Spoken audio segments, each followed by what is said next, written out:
Hey everyone, welcome to the second installment of Book 2 of our One Ring campaign. This is following a rather tragic event at the end of the last episode. Ghost character by the name of Arthanur, who was a elf of Imladris, was killed, and so it'll pick up soon thereafter. The title of this episode is The One Ring, Book 2, The Shadow in the East, Chapter 2, A Vale of Tears, picks up on April 27th. And here we go.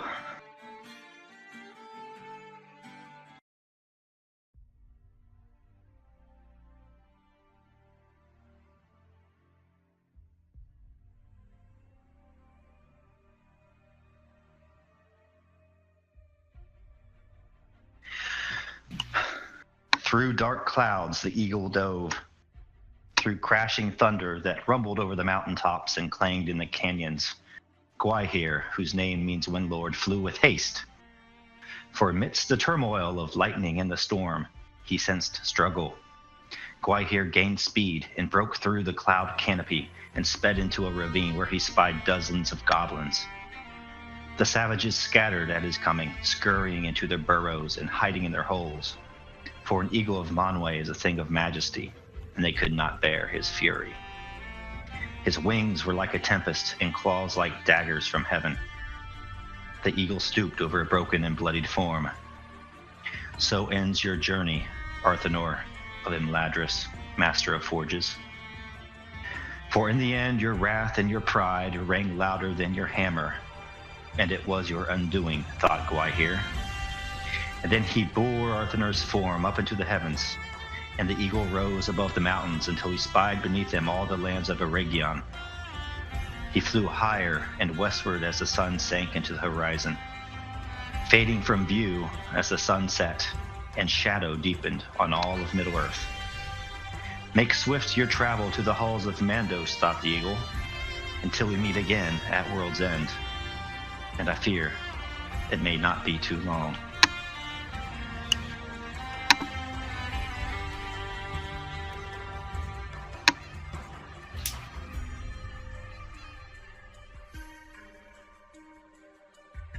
Back to present time. And in the Vale of Tears, the heroes cried. They rested at length. Behind them was death and destruction and wanton hate in the body of their friend. Arthanur lay slain. Now, out of the ravine and in the shadow of the mountain, they can see that it's not so dark. To the east, still lurking in the low slopes, are somber clouds like bruises, but the sun is still visible, even if drowned in a dank haze of storm cloud. It is late afternoon. You are no longer in the Misty Mountains, but have emerged on the other side. Around you, scorched trees and rocks rise like monuments to the fallen. The air is damp and the temperature cool. Pine is in your nostrils. It mingles with the sickly scent of the orc blood that still clings to your blades. You may feel nauseated or angry or sad or all of these awful emotions at the same time.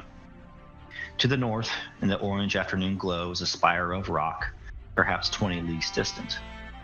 Before you, the land slopes in dark green valleys that are broken by rock slides and shelves of shale that lead down into the vales of the great river Anduin. To the south, the way is strewn with low ledges that cut the landscape like daggers in the dusk. From your slightly elevated position, to the south and east, you can see a thin line far in the distance, a thin vein. Looks like a road. And the scene opens here. Just a little out-of-character comment, just for fun. This is the glade that Gandalf and the hobbits ended up in after they ran into Goblin Town. So, take it away. I guess I'll ask, Goody, do you want to start, or do you want me to start? I have some exposition written, so... Yeah, go ahead. Arvel, son of Arafel, turns over his shoulder and peers at the fading scene. His face is blank with disbelief as his feet take him with Goody on his shoulder down the ravine and into relative safety under the sun. After a few moments, he places Goody down at his side with not a word. Whatever Arvel is thinking, it is bottled up tight, but his eyes well with tears that seem to refuse to drop until he draws his arm across his face to brush them aside. Safe travels, Arthanur. I hope this was the glory you were looking for. He wanted to say it was a good death, but it was not. It was wasteful and brash. It was pompous and arrogant. It was an Arthanur death. In some respects, it was just what suited the elf. A true Arthanur, not the despondent and sad husk that he had become in Fornost after his long illness. Arthanur was himself again before he fell, for good or ill. That was not to be disputed. With a short glance to Goodwill Tuk, who above anyone was Arthanur's friend, the memory of the scene that caused this catastrophe began to draw on the ranger. Arthanur spun on Vidar and rises up to his full height and anger far greater than his shown when the ranger fought against the shadow at Fornost. Vidar, you fool, you bearded sod! He steps forward, looming large over the dwarf, as they all arrive. That's it. Very good. Vidar? Okay. I wasn't sure if Goody was. Oh, no, saying go ahead. something. Oh. So, Vidar, catching his breath, kind of like standing there, panting, also obviously despondent, upset, injured, weakened. He stops upon seeing Arvel turn around and comment to him in that way. And he turns to him, just breathing heavily, and asks, What is this? What is this accusation? Vidar, why did you linger? We could have all been away. We could have all fled.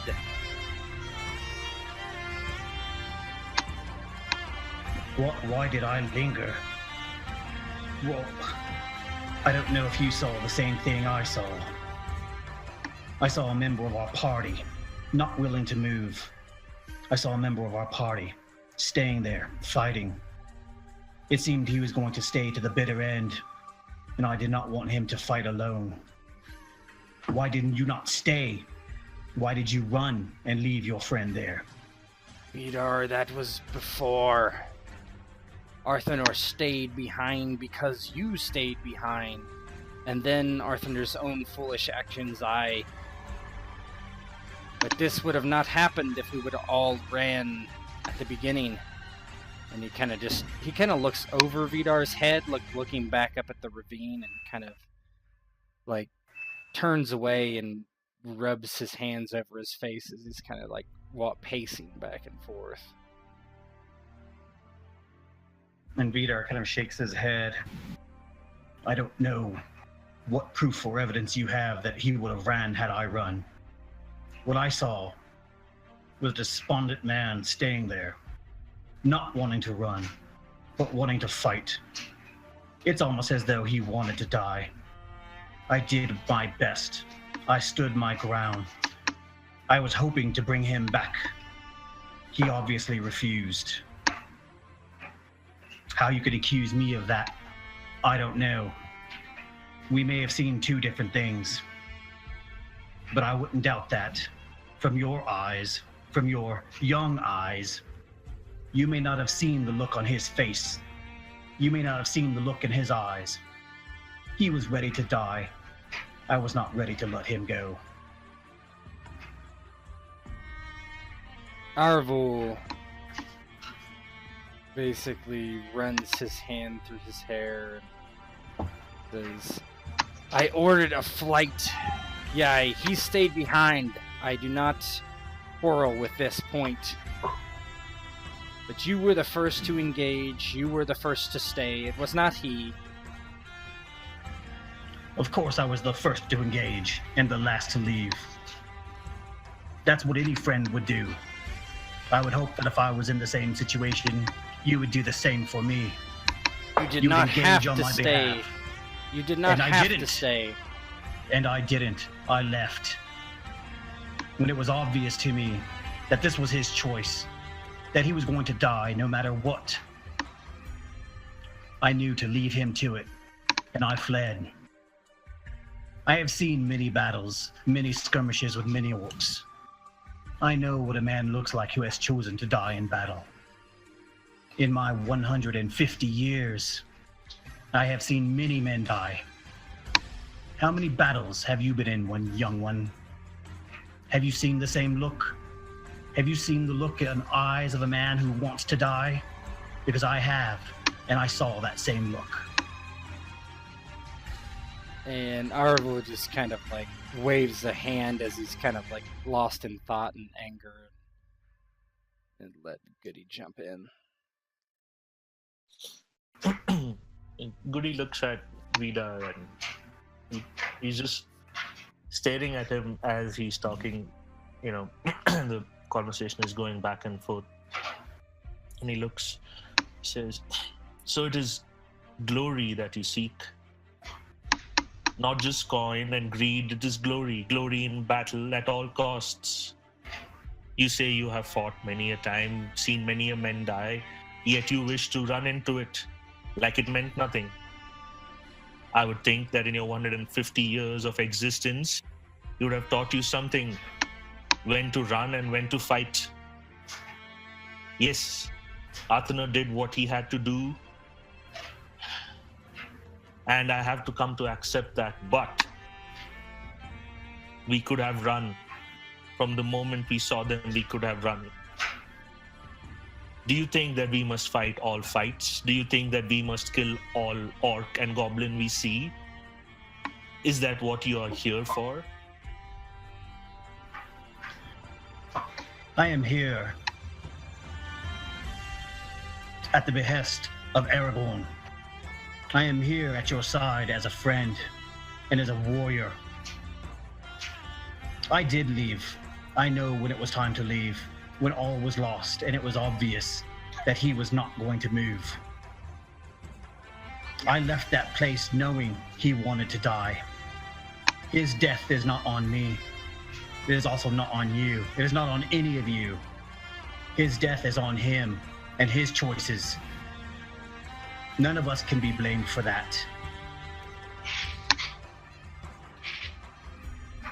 And Goody is like the face is quivering, and you know the voice, though forceful, is not his style, and you know he's stretching himself thin as he goes on, and this time now he's looking in the general direction of Vidar, and assuming that Vidar is standing in front of the mountain that they just left. He points towards the Vidar and the mountain in general as he says, "You swallowed everything like distance, like the sea, like time. In you everything sank. In you everything sank." I understand your grief, Master Hobbit. I understand your anger at the loss of your friend. I know what it is to lose friends in battle. Do you mourn for your friends, Vidar? Tell me, do you mourn for them? Do you know what loss truly is? Well, For if it was loss that truly shaped you, I question, would you run into battle so freely? There's a difference, friend. There's a difference running to save someone and fighting for one's own glory. Maybe Bilbo was right. Maybe he did see something in you. It was greed, not just for coin, but for glory. And I ask you this, and I'll keep asking you in the future. If the time comes where it is glory for battle or your friends' lives, what will you choose, friend? What will you choose? For if I should despair, I grow mad, and when I grow mad, I might speak ill of thee. you have every right to be mad right now in your grief. But understand this. I will always choose this group, these friends, over any glory. I don't need the glory, and I'm not here for the glory. I am here to complete something that I said I would complete. You can talk in your grief, and you can be angry, but you'll get over it. I know you will. As a veteran of many lost friends, my grief is just as powerful as yours. I have lost many. I don't know how many friends you may have or may not have lost from the Shire, how many wars you might have fought in. But don't doubt my grief. Don't doubt that I haven't lost friends. Friends are the only things that we have that are more important in this life. It is not for glory. It is not for gold. Everything I do is for the friendship of you four here. With those words, Goody just kind of collapses to his knees, head and chin kind of sunk low to his chest as he starts weeping uncontrollably at the loss of his friend. I believe the 3 shadow now take into effect. Yep. Yeah, so, Barondir, did you have anything to add, or? You're just looking pissed and morose. He's actually taken back. He's quite, once he gets running back and realizes Erevel doesn't come back. I was actually trying to write something out.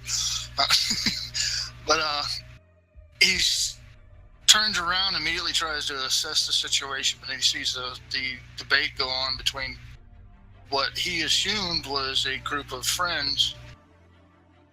So he immediately, when he does feel the time to interject, he just tries to be dismissive about the entire ordeal, and he's like, no, the thrill of combat has fueled all of our tempers near searing. Just do not let the flames of our friends' loss unravel us now. If anything, we need to forge our bonds of friendship even tighter if we're to survive the rest of this journey. I myself, if you wish, I would go forth to try to see if we could reclaim our friend's body, if at all possible. Arvel shakes his head and says, his actions were folly, no doubt, and it would be a greater folly for us to lose another by heading back up that pass. And he steps forward and kind of like puts his hand, he kneels in front of Goody and kind of puts his hands on his shoulder and touches his forehead to Goody's forehead, whispers,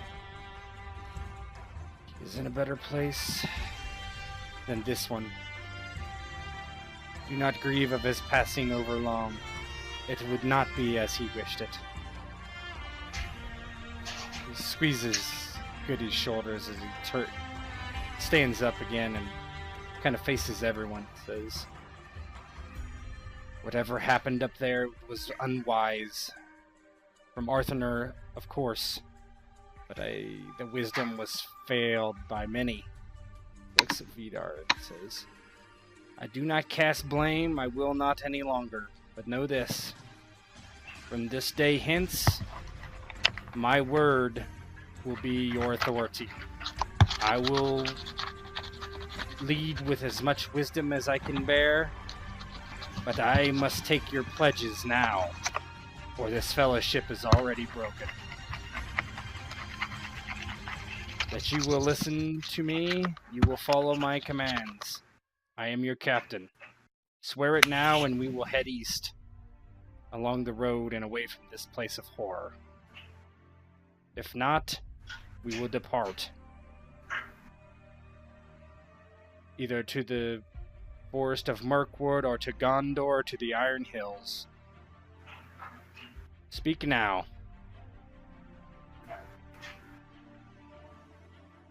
And Vidar looks over at Goody, and he drops his eyes to the ground, but then he pulls his mattock off of his back, and he holds his mattock up.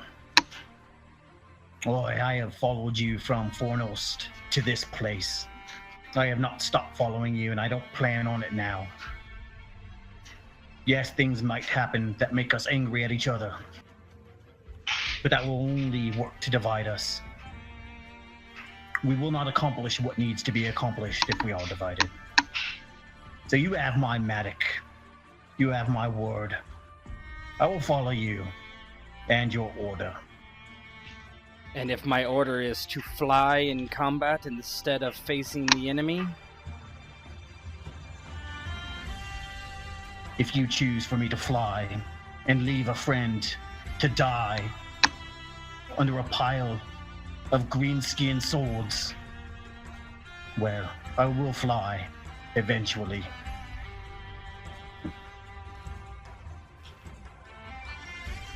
Arvul just kind of stares down at Vidar and then takes a deep breath and kind of calms himself, letting the others speak. Goody, still on the ground, on his knees, he will say, "You have my friendship, Lord Arvul. It will be difficult, but I will do what I can to assist you on this quest."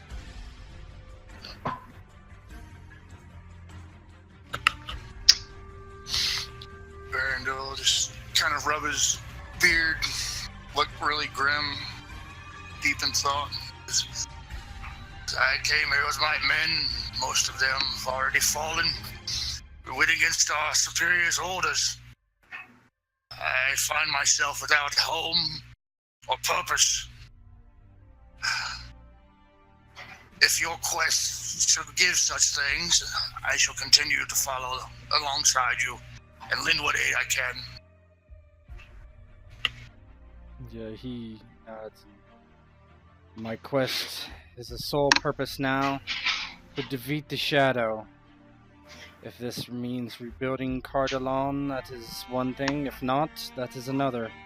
It matters not. My sword will strike down the Shadow where it encroaches. Our light will beat it back. We will be the torch in the darkness. We will be of one mind, one focus, one purpose. There can be no doubt, there can be no delay. There can be no hesitation. For this shadow will grow, and then Arthanur's death will be in vain, and we must not allow that to come to pass. So let's pick ourselves up off the ground and grieve another time. For when these hills turn dark, the flood of the goblins may come into this valley. We must take the road east. He kind of points towards the road that was alluded to earlier. And find shelter from the dark and the shadow that is rising. Good, Yep. And Aglaron, I'm just going to play him because Rob couldn't make it tonight. He's kind of up on a rocky outcropping and turns to the others and says, "It is strange times indeed. It is the doom of these times that brings together elves, dwarves, men, and even hobbits. But you have my bow, Aravul, and you will have it until the end of this task. As my king has told me tales of times in the past where, well, it took everyone coming together to end the shadow, and I think this is one of these times. But alas," and he kind of puts his hand over his eyebrow while he slings his bow over the back, "I spy shapes over the plain below." And there's going to be a handout here. And Ghost, you want to go ahead and read this one if you want. You have something to do until we get your character. There you are. And so it was that as the gloom grew and the deepened over the barren faces of the Misty Mountains, the sound of thundering hooves came across the rolling hills below. Gazing to the east, you can see swift, dark shapes circling and climbing. The shapes draw ever nearer until you see flowing manes and men atop proud mounts. They are sure-footed and pull back as they approach you, showing some measure of wariness, for in these lands, as you now know, goblins often prowl. From among them, one emerges, a tall, stern man with hair and a thick beard, breaks from his companions and trots towards you. His voice is direct, but not unfriendly. "Lo, travelers! The sun is nearly set, and still you tarry in these hills. He gazes to the west. Do you not know that the high pass is no place to linger? There are orcs about, and they do not hesitate to strip the flesh of man, dwarf, elf, or halfling? He hesitates and seems to think to himself. Then the rider looks over the company more closely. Some of them may be bleeding. They no doubt appear weary as they are fresh from battle, and on their faces is the grief of the loss of Arthanur. Nay, it seems I have misspoke, if I guess correctly. You've already run afoul of these monsters of the mountain, no. The weariness of war hangs heavy upon ye. Even I can see that in this dying light. Come hither. Osred, the rider of the House of Bjorn, will lend you what aid he is able. You look in no shape to fight, and I fear no threat from you. Besides, your men bear swift spears, and their aim is true. Good Scottish accent. So this group of riders has come up from the kind of south and east towards where the road is, and they're kind of circling around you. It's almost a scene reminiscent of in the Two Towers, where Eomer chances upon the Aragorn and the others. And Ghost is going to play this gentleman known as Osred the Rider until his new character arrives. Aragorn steps forward and says, I am Aragorn. Delusions of yes, grandeur. very much. He's a lot. No, I am Aravul, son of Arafel, Ranger of the North. We have come by the behest of Elrond, Lord of Rivendell. And you are true. We have faced the hordes of the pass, and we are weary and troubled.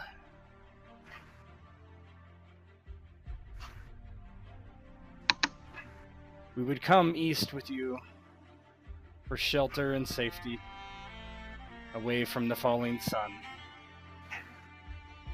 and the upcoming shadow.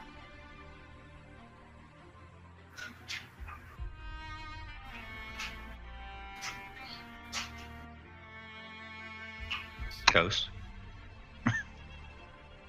I would be happy to lead you, but well, how do you want me to pose this, Bo, as far as the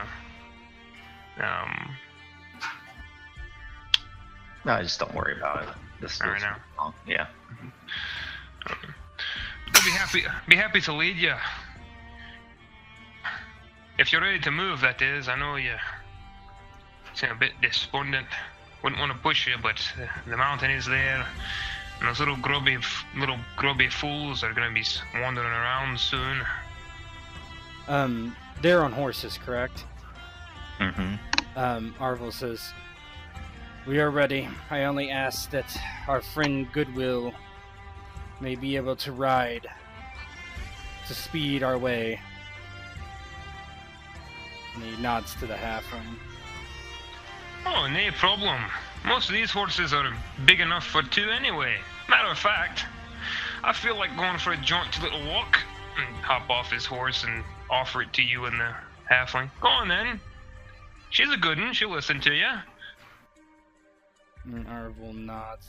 He hasn't ridden a ton in his life, but he says, very well. I thank you for your aid, and reaches down to Goody and kind of unceremoniously kind of picks him up and plops him on the horse and mounts it behind him. And reaches around him like basically a small child.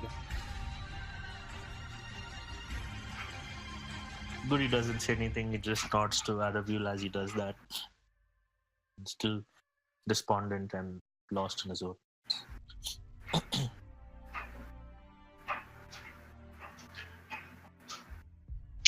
So the sun begins to set, and you guys head down the hill, down towards the road with Osred and his men. So, all right, cool. So, here's a little look at where we're at, just so everybody can get their bearings. So you can see that where the little ring icon is. Don't have that ring yet. Can you ping it? Here. Oh, I see. Gotcha. So you just came down. Yep. You just come down from the high path. You're at the burned glade, and basically you kind of head south and heading down this way.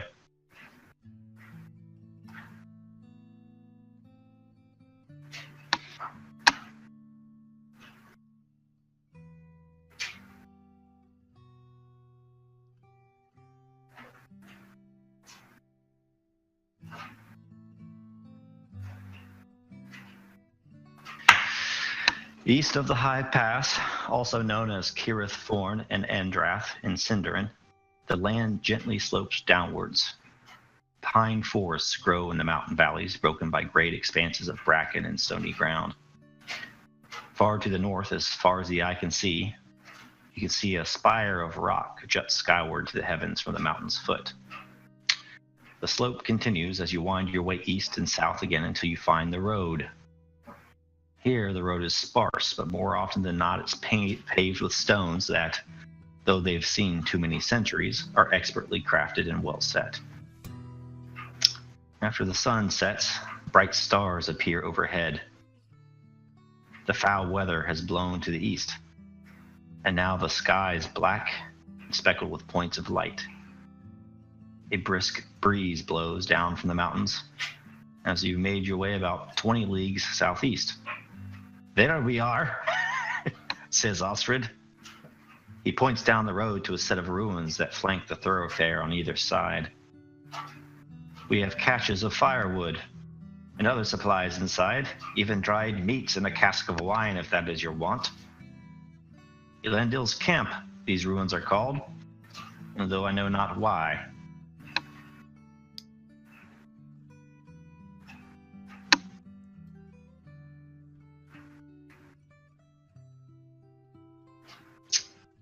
All right, you should be seeing a picture of some ruins. Is that right? Yeah. Mm-hmm.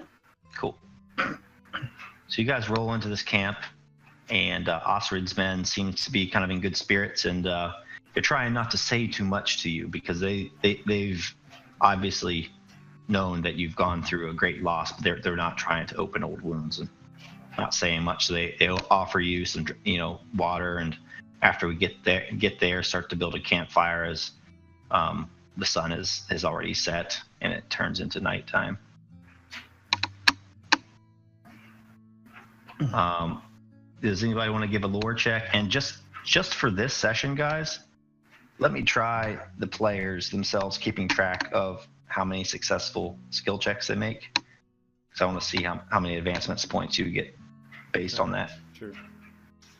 And so the way that works is if you get a regular success, it's 1. You get 1 tick in that rightmost row.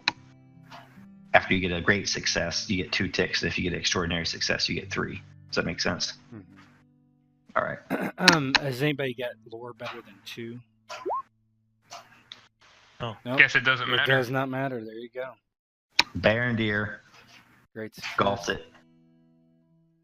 So Barondir, the man of Gondor, he's likely versed in some of these tales of lore of the olden days.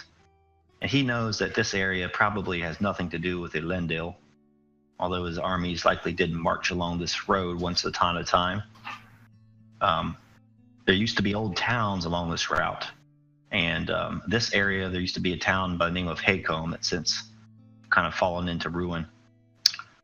In fact, that whole Anduin Valley used to be spotted with these Northman settlements, and the ruins are all around, but they're kind of rumored to be haunted these days. But as far as Barondir thinks, it's probably just old wives' tales.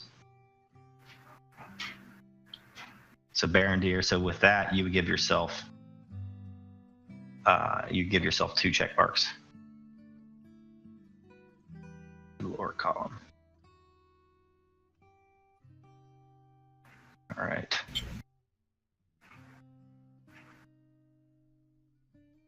Now does it look dark? It does. Yes.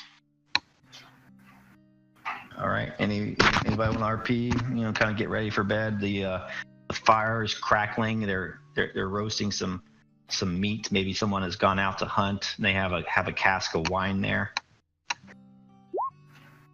Up until this point, Vidar has been tending to his wounds. He has multiple wounds. He's kind of cleaning and bandaging himself. When he's done with that is when he makes his way back out to the fire, just kind of looking across the fire. He walks over to their tankard and he pours a cup of ale and kind of shuffling his way around the fire, makes his way to Goody. And looking down at Goody, he kneels down on one knee to be eye to eye with him, and he offers him the tankard of ale. And he says, tonight you should drink to your friend. Keep his memory with you. Have good thoughts. This darkness in your heart will not last forever, although it hurts now. I am sorry for any pain I may have caused you, Master Hobbit. But we must not let that come between us. I do apologize.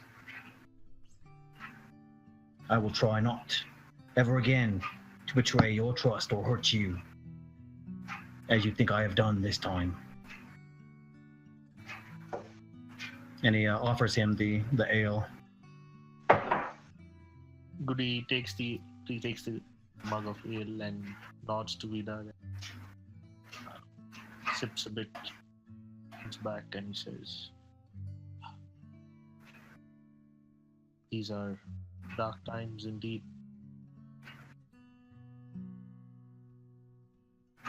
And I know yes. now where I must go and what I must do. But your words are wise. I follow the captain's lead. I know strong men like yourself there to protect this group. That shall be enough for now, I guess." Take some joy in knowing that your friend was able to have you as a friend for what period of time he did. Because you are that. You are a good friend. And he clanks his ale with his own and takes a drink. We will remember him fondly.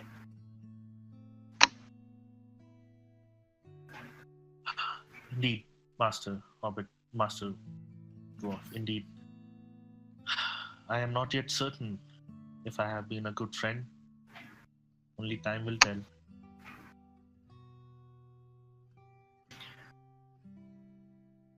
Well, on this night, and every night forward, I do consider you friend. Goody kind of gives a soft, like waning smile, a lot of sorrow in the smile, and he understands what Vidar is trying to do. Nods and continues sipping on the ale. He doesn't say much. He just stares into the fire.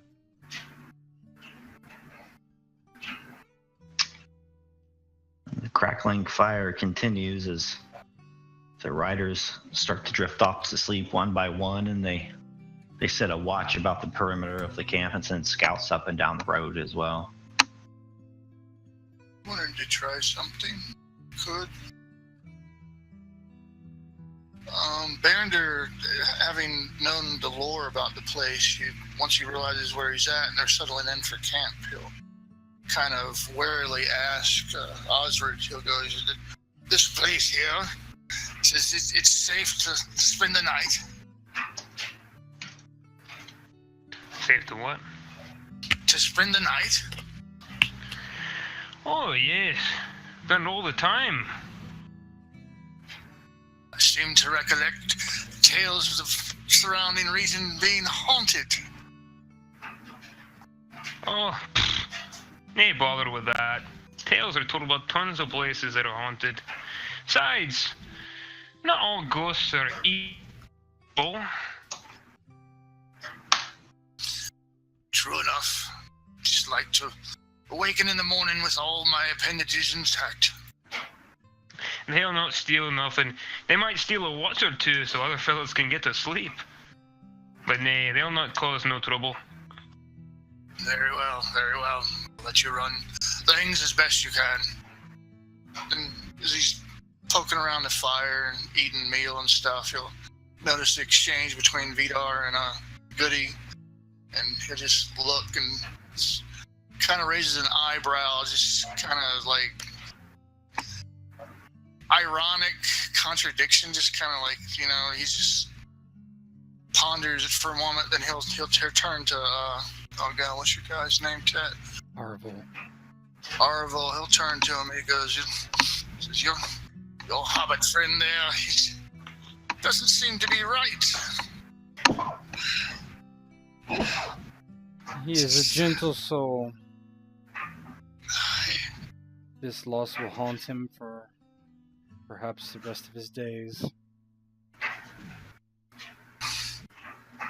It just doesn't seem right seeing a hobbit that's drawn and grim-faced. He says, I remember tales told about the hobbits in the Shire, and he's not gonna like blatantly do like the wink at Erevel, but he's gonna try to recite something, and if I could, I'd like to try to inspire him, maybe lift his mood some.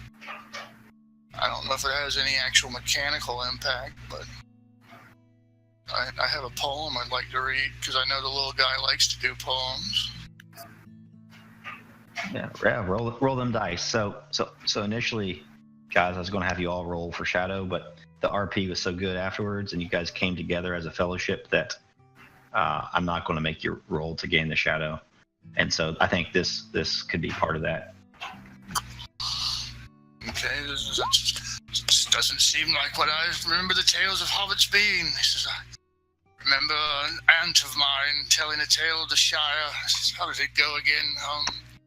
Yes, it was he'll start talking, and he's kind of looking out the side of his eye to see if Goody picks up to it or not. He goes like, it's like a joyful, sunny days pass by, filled with fruits, puddings, teas, and pies.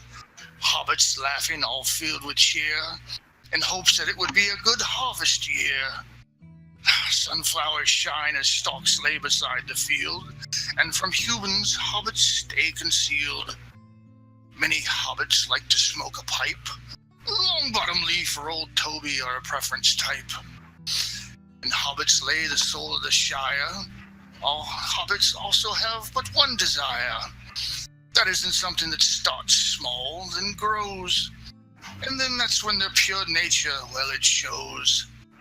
They themselves have roots that are deep, and the rough storms and tough winters they can keep. When the right time comes, they can bloom and shed all worries, cares, and gloom. The Shire is rich and hobbits richer still. Though it may not seem, hobbits are strong of mind and will. Hobbits love to garden and drink ale. They have large hearts, immense smiles, and never pale. The Shire is their home, the Shire is their heart, and from it hobbits never like to part. They fit together, hobbits in the Shire, contenting each other to their full desire. Oh, fantastic. Vidar kind of raises his tankard. Goody looks up to Berendir and smiles, like in this dark, mournful day that it has been. The one true smile that he's had all day. He looks up to Berendir and gives him that. He says, well said. That is the song that brings joy to our hearts. I find it intriguing that a person outside the Shire knows this song. I thank you from the bottom of my heart. Those words have brought some solace to my day. We we find even the brightest of lights in the darkest of shadow, all I can do is help but maybe spark an ember or two here and there. So I am glad you find it in your favor. I suggest you get a good night's rest. We have much travels ahead of us. Kind of look embarrassed that he got lost and like actually being emotional. And just like snap himself back into making sure everything's okay in the camp. Stoke the fires, finish his meal. Many of Othard's men have taken a quick liking to Barondir as well. They give him some gentle ribbing about his silver-tongued Barondir and his sing-song voice. Oh no, heavens no, I can't carry a tune to save my life. Says, but I like to speak from the heart. The heart never fails us. Aye, and all true men can speak from the heart. Some men close themselves off to shadow. But a true man, he uses his emotions, girds his sword on, girds his mind, girds his life. Pat you on the back. You look a little uncomfortable when you pat him. Kind of shrug it off dismissively, and he'll nod. Yeah. Thank you for your kind words. So everyone, after the rest, you guys get your basic heart score back as far as endurance. So increase your endurance by basic heart score. And Barondir, why don't you roll an inspire to see if I'll give you guys. I know it's not in combat, but I'll give you guys extra endurance points based on that result. This is for endurance that's lower than your max, correct? Oh, baby. Yeah. So that's just 2. So everybody raise their endurance by their heart score plus 2. Do we still have travel fatigue and all that jazz? I think we do, right? Yeah, you do. Yep. That's not going to go away until you get like a real bed. Yeah. All right, cool. Next slide.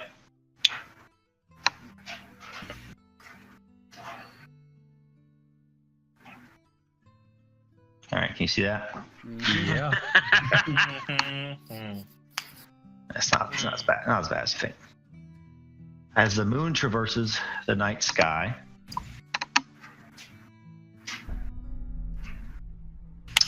and courses through constellations, you set watch, as do the riders. The campfire dwindles and tales are told. Barondir tells a poem, and everybody is pleased by that. It's in the deep of darkness, then, that there is a warm breeze that can be felt blowing from the west. Shortly after, ghostly voices can be heard whispering on the wind, and there's a faint sound of marching. Or is that only the rustling of leaves? Or is your mind playing tricks on you? No matter. It likely causes you all to kind of stir and rub your eyes and peer out into the night. You think you see faint columns of figures marching down the road, descending west to east in a long line as if arrayed for war. The apparitions look in your direction as they march past, but they say nothing. Then an old man by the name of Harlan the Wise breaks the tense silence. We got a handout here. Ah, you see it too, he says. Harlan is a tall man. This is like in the middle of the night after everybody's gone to bed and stuff. You guys all kind of wake up as this ghostly procession's walking past. Harlan is a tall man, but slight of build. His elderly eyes have bags beneath them, but are keen nonetheless. It is not often the case, but men do still say they can see memories or the ghosts of memories of the final days of the Second Age. He peers out of the road and watches the spectral procession. Over 3,000 years ago, he continues the tale, the last alliance of elves and men traveled this road, en route to what would be the greatest battle of their time. The great and noble King Elendil and his son Isildur were joined in force by Gil-galad, and Círdan and other elves, all of them ancient and wise. Then Harlan continues. All the way across Middle-earth they had come, down the Great East Road, and across the mountains. The road was better kept in that time, and their army then went away south along Anduin the Great. Finally, they came to the plains of Daggerland, and a great battle was fought.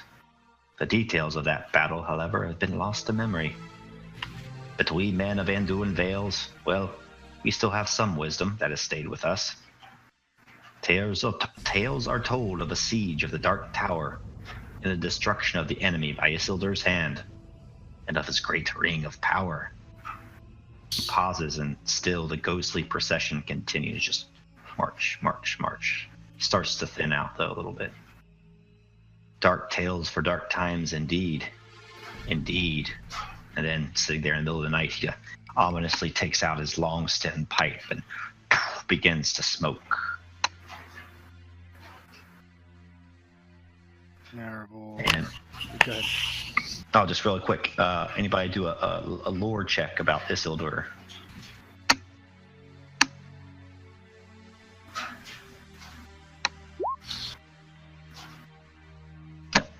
So, Erevel, as one of the Dunedain, you do know of Isildur, a line of kings. And you know there's legend of that great ring of power, and that he was slain in the Gladden Fields not too long after the downfall of the Dark Lord Sauron, and that ring of power was lost in the Anduin, never to be seen again. Yeah, Arvel nods and says, my Isildur was flawed and then died not long after. He shakes his head. Doesn't really say much about the rest of it, but says, and the dark times, they are upon us. Once again, shadow is rising on the other side of the Misty Mountains. We have seen it and beaten it back.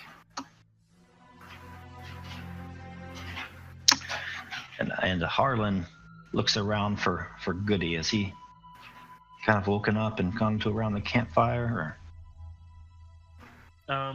Little bit. It's like he's still like just rubbing his eyes as he's listening to what Harlan is saying. Not fully cognizant yet of what has happened. And Harlan puffs at his pipe and lifts his bushy eyebrows in Goody's direction. So, what about you, halfling? How did you come to be in such a company? I dare say some of the kind of pauses, and some of the woodmen have been asking questions about hobbits. Woodmen have been asking questions about hobbits? That is strange indeed. How I came to be with this group, well,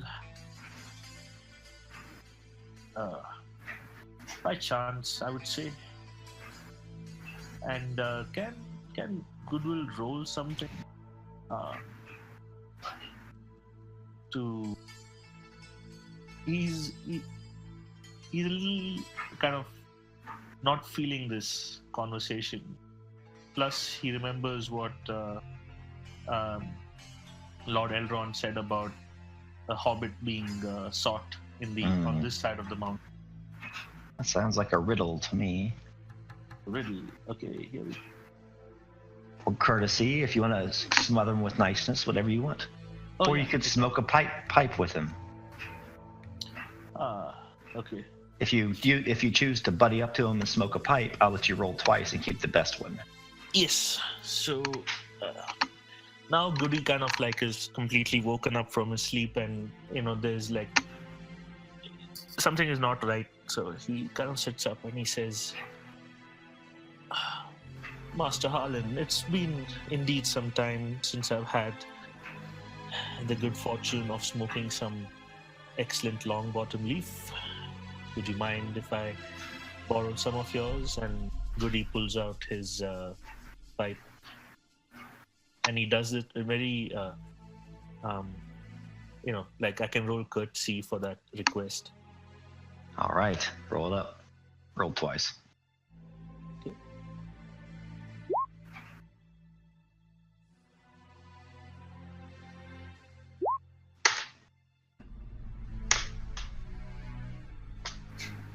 Man, what a tough choice.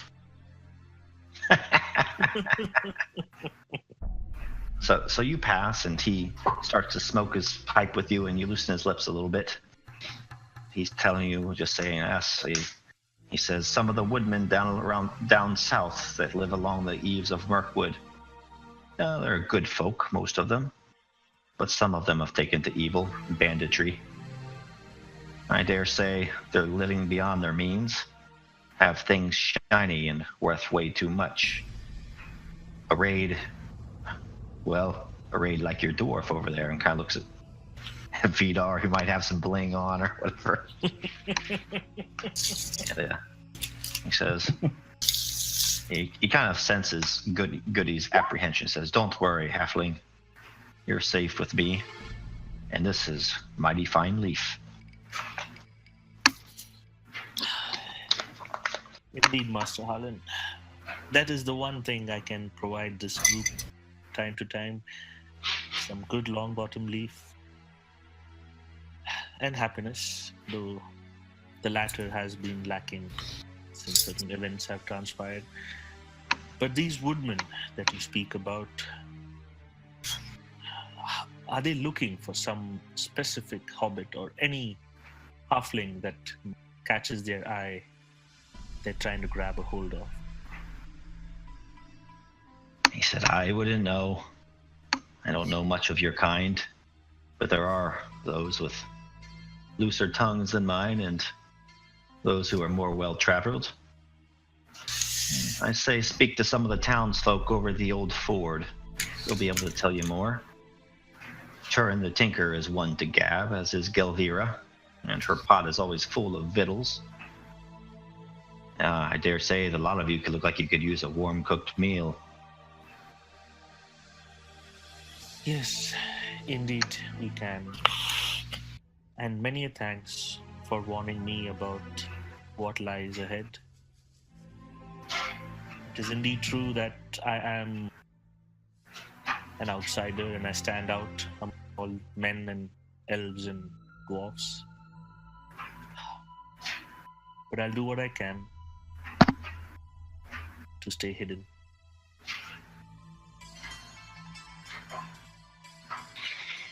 So while he's having that conversation over there, it was like, during the conversation, and that those ghosts are walking by on the path down there. Vidar sees that, and he's just looking wide-eyed, and he looks up at Barandir, and he says, "Are those ghosts? Are we safe, Barandir?" Barandir is almost equally as wide-eyed, and he's already cutting Osred a look. Like, you SOB. I asked you if this place was on. Yeah, I was just looking over, grinning at you and nodding. And he'll snap to attention and look to Vidar, and he says, I have never seen such sights as these. I know not. But be wary no matter what. If they attack. Vidar kind of reaches in and reaches for his mattock and just kind of grips it. I don't know how I'm supposed to sleep now. This was a horrible thing to see.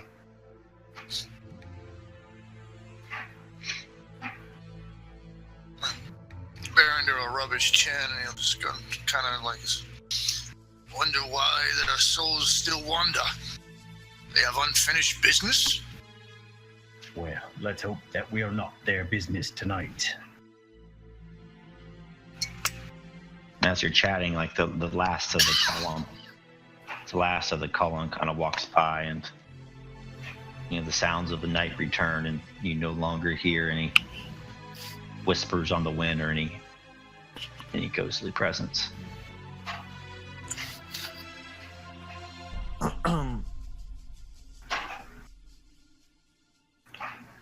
never gonna get to sleep. Well, lads, show's over. Back to bed then. Stretch out. Before going to bed, Goody will kind of make his way to Aravu. He says, Aravu, can I have a moment of your time, please? Arvul has been very quiet since you've gotten here, particularly. And even when these spirits have marched past, he didn't even make note of it verbally, at least. He's been kind of staring off to the fire or in the distance, or walking to the edge of camp in the darkness. And as Goody approaches, he kind of looks a little surprised. Oh, yes, of course, Master Goody. What is it? And he basically kind of, relays that the story Alan told him about the woodmen looking for hobbits. And he says, I think it would be wise if I were to disguise myself. My feet, my ears, they kind of stick out. May give myself away to any praying eyes.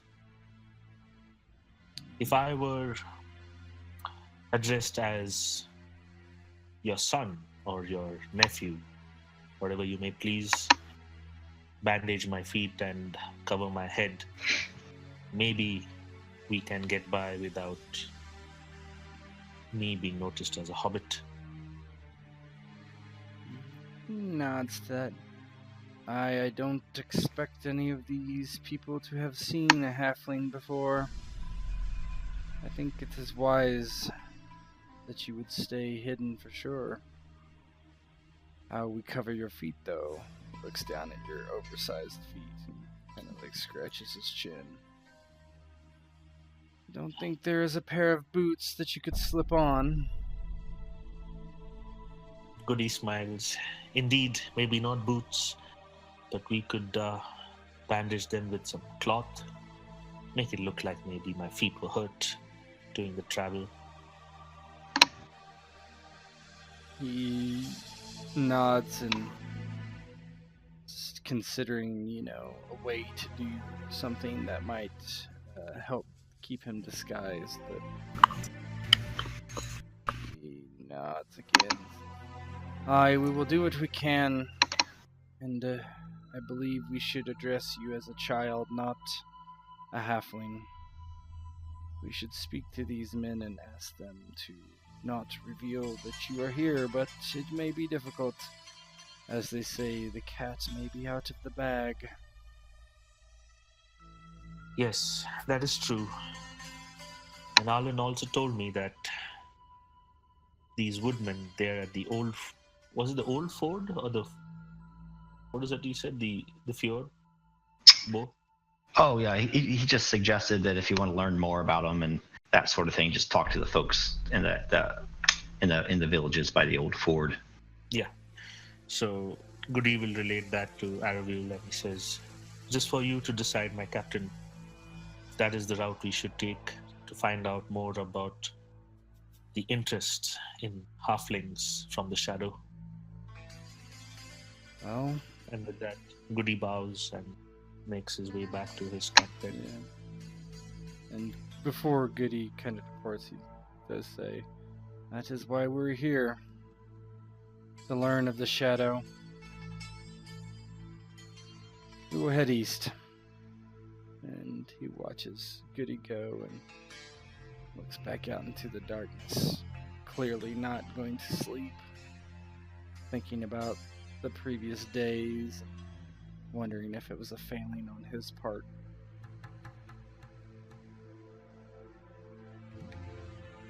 But draws into silence as the night creeps past. All right, I'm going to move along unless anybody have anything else to add. All right, great.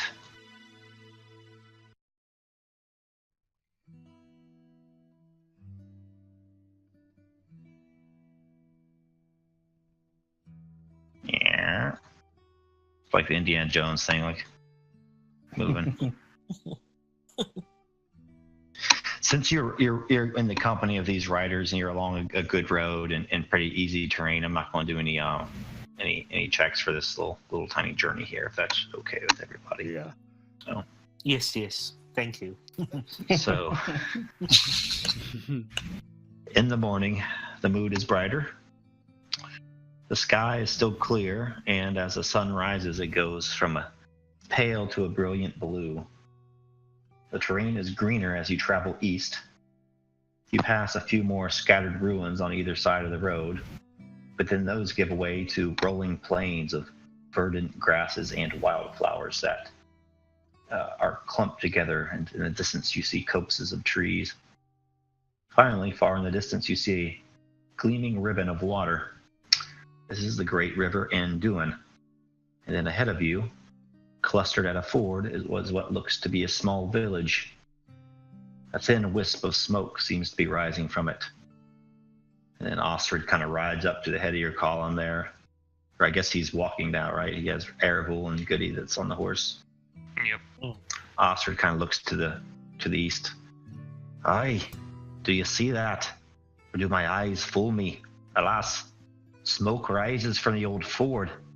I feel my friends are in danger. Then he furrows his brow and rubs his chin with his left hand. Though if I knew better, I would push down that fear. If the culprit is who I think it is, he's far too craven to do anything drastic or to hurt my kin. Nay, those new men from the south are cowards at heart and will run at the sight of us. Come, follow me. We'll scatter these rats and soon sup at Gilvira's table. Indeed, there's nary a day when her kettle is not overflowing. They start riding up towards this village. As they approach, though, it seems like they have things mostly in hand. So as they approach this village, you have this old woman with a big cooking pot and a few dozen other men and women chasing away some men who are running off into the plains. A couple of the people running away are on horses, but most of them are on foot. And they kind of disappear into your nearby wood. And you see them chasing off, and they turn, and one of them spies you and kind of approaches. This is Gelvira. Ah! She's like, Ostrid, is that you? Aye, Gelvira, it's me. Seems you've fought off all the weak girly men from the south. Aye. That fool Oslo and his new boys from the south are at it again. I told him there'll be no victuals, no coin, and no daughters neither. She wipes her hands on her apron. Blasted goblins of men, curse them. Curse them all down the great river, never to return, I say. And she turns to Ostrid and the companions and says, So, Ostrid, you big oaf, don't just stand there like a mute. Who are these travelers? Did you collect coin? It will be put to good use. Oh, goodness, completely slipped my mind. When I saw these fellow folk, they were despondent. Didn't wish to, well, let them know about the toll. But these fine folk, they came through the pass, and, well, you know how it is with the little green spooks there. Always your problem, Ostrid, helping everyone, not collecting coin. Look at this, and she looks, the bridge is in disrepair. Some of the gates are broken. He says, it's not much to collect a toll. If these men from the south had their way at it, they'd shut down the whole ford. And Osir would nod. Scratch his head. All right, I'll ask. So, and you turn and look to the... So, again, it's been a pleasure to help you. I know you've been through some tough times, but as you can see, we've got quite a job ahead of us here. And, well, nothing is done for free. And it's sort of, he's sort of like trying to belabor the point. There's a small toll. I do not believe it's unfair. And we use it to maintain the roads, maintain the villages, and to feed these hungry mouths here, and pointing at all the riders that are around. So they get up and want to do this sort of thing from day to day. And, well, seeing as we sort of help you here, perhaps you'd be willing to make a small donation to the village for the new bridge here. Yeah, go ahead. He's kind of just asking for the equivalent of just like one, like one treasure apiece. Yeah, Arvel puts up a hand and says, "Don't mention it. Our friend Vidar here is a wealthy man, or a wealthy dwarf. Vidar, what did you say about following my lead?" And he just nods to him. Vidar kind of looks confused at him.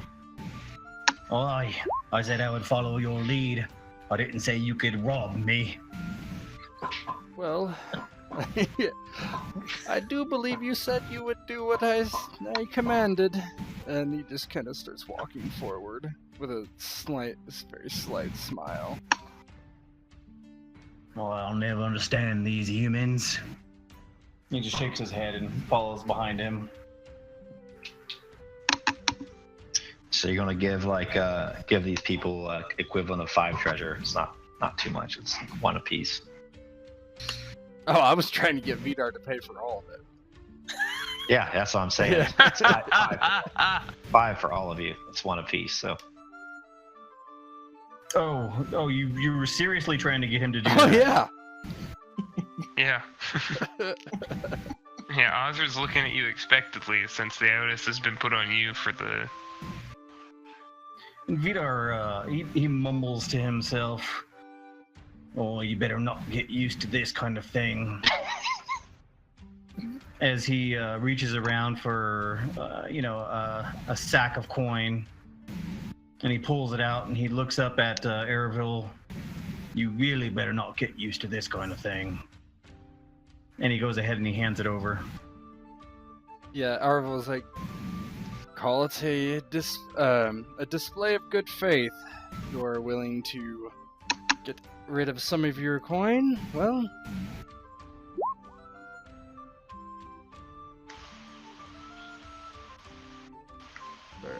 Just cut the fucking hand. And just kind of like maybe near the gate or somewhere kind of loitering around is Ulma, and I'll let Ghost go ahead and pose that in. Yeah, so Ulma would see this group of travelers and, sort of looking over them. And they're quite a bunch. Probably hasn't seen a great deal of elves, maybe here and there, with the Mirkwood elves not being far. And she'd sort of pose forward. "Who are you talking to?" And sort of kind of barge in. Speaking with Osrid now. Oh, so that's Osrid. Yeah, you're not gonna RP with yourself. Yeah, I was about to say. I was waiting on. Well, we have range. Eravul and his men here, and and his son. Yeah, they're travelers over the Misty Mountains. Some business away out east. Seemed like good enough folks. They're well worked over by the goblins when I found them. They must be stout of heart. And, well, it appears they're quite well armed. He kind of raises his brow. I count 2 arms to a man. Clearly they're well armed. Always a witty one, Ulma. Go ahead, Arvel. Yeah, Arvel just kind of looks between the two. And, we did cross the Misty Mountains. Such a passing without arms would be quite difficult if we had to climb anything. Gives a slight smile, playing off her jest. Yeah, true enough. Where are you heading? East. For now, here will do. Obviously not telling her specifically, not that they have a specific destination anyway.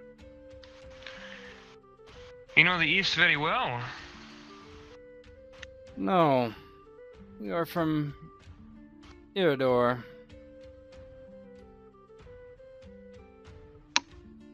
To the west of the Misty Mountains. Except... Ah. And he nods to Aglaron and then Vidar.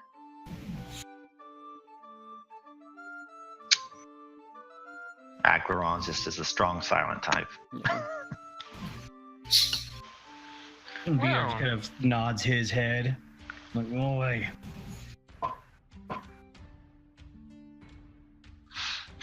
I see. Well, if you're heading east, perhaps you'll be needing a guide.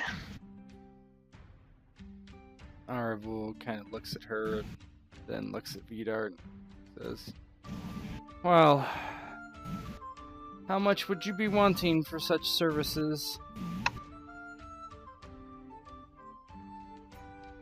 You got enough food and water for me? He just looks at himself and kind of like lifts his hands.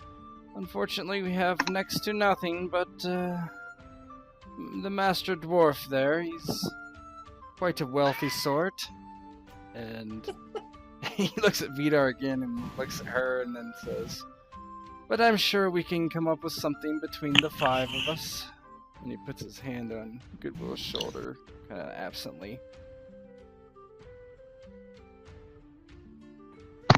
I got no need for coin. Just want to get out of this place. If you're going east, well, gives me a reason. And Gelvira kind of steps in and says, none of you are going nowhere without a good night's rest. And she looks up and down, and I'm sure many of you are kind of wounded with scratches and bruises and that sort of thing. And you need a warm bath and a hot meal. I can provide both. Free of charge, since you put up with Ostrid here all the way from the mountains. Arvul says, kind of trying to make the point clear. My son Goody enjoyed his horse. He does not ride much from where we're from.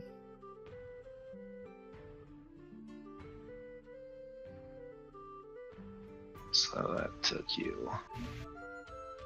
That was a 3-day journey from the burned glade where you're at. So it's April 30th now.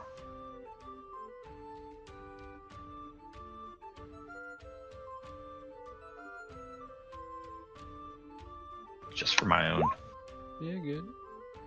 knowledge. Okay, cool. All right. Anything else? So we'll kind of go into an abstract, kind of, spend the night, spend a few days. Yeah, sure. Just kind of tell me like what you would like to do over the next few days. Arvul Look around town, gather information. He would try to either find, if there is a map of the local region, he would try to find it and buy it or copy it as best he could, or if that would not be available, he would try to get someone, perhaps Oma, to describe what's nearby, that sort of thing. I'm sure he looked over the map before they left, right, and studied it, but he, Yeah. trying to find where the nearest large holdings are, where these men are camped at, if they know, right? Right. Well, maps are kind of few and far between. Yeah. And Oma, I'm sure, would be able to kind of describe to you the lay of the land. But as chance would have it, the next morning, you guys wake up and you hear kind of bells ringing and sound of children's laughter, and you kind of walk outside from the inn that Gelvira runs. And some of these little children, kind of most of them are kind of dark hair. A few of them are kind of sandy blondes. They're running out to the streets and they're like, Turin is here, Turin the Tinker. And then from away from the road down the southeast, you see this big shambling wagon kind of roll, and you hear, oh, children, come. Oh, give me a moment to set up shop. There'll be toys for all. And he rolls in like just right out front of the inn, and hops down from his pony. He's riding a pony, and starts to set up shop in his wagon and start to display his wares. And he says, "Good morning, all of you." Kind of looks to Eravul and everybody and says, "Perhaps I can help you. Maybe a toy for your son." And looks at Goody. Yeah, Eravul looks at Goody, and he's kind of got a like, oh my god, kind of look on his face, like, how do I play this off? Yes, Goody. What toy would you like? And he's just hoping Goody doesn't like start smoking a pipe or something.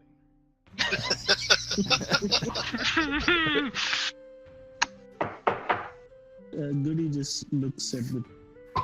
You all look good, Papa. I don't think we have enough coin. The journey has been. Oh, I can splurge on you, Goody.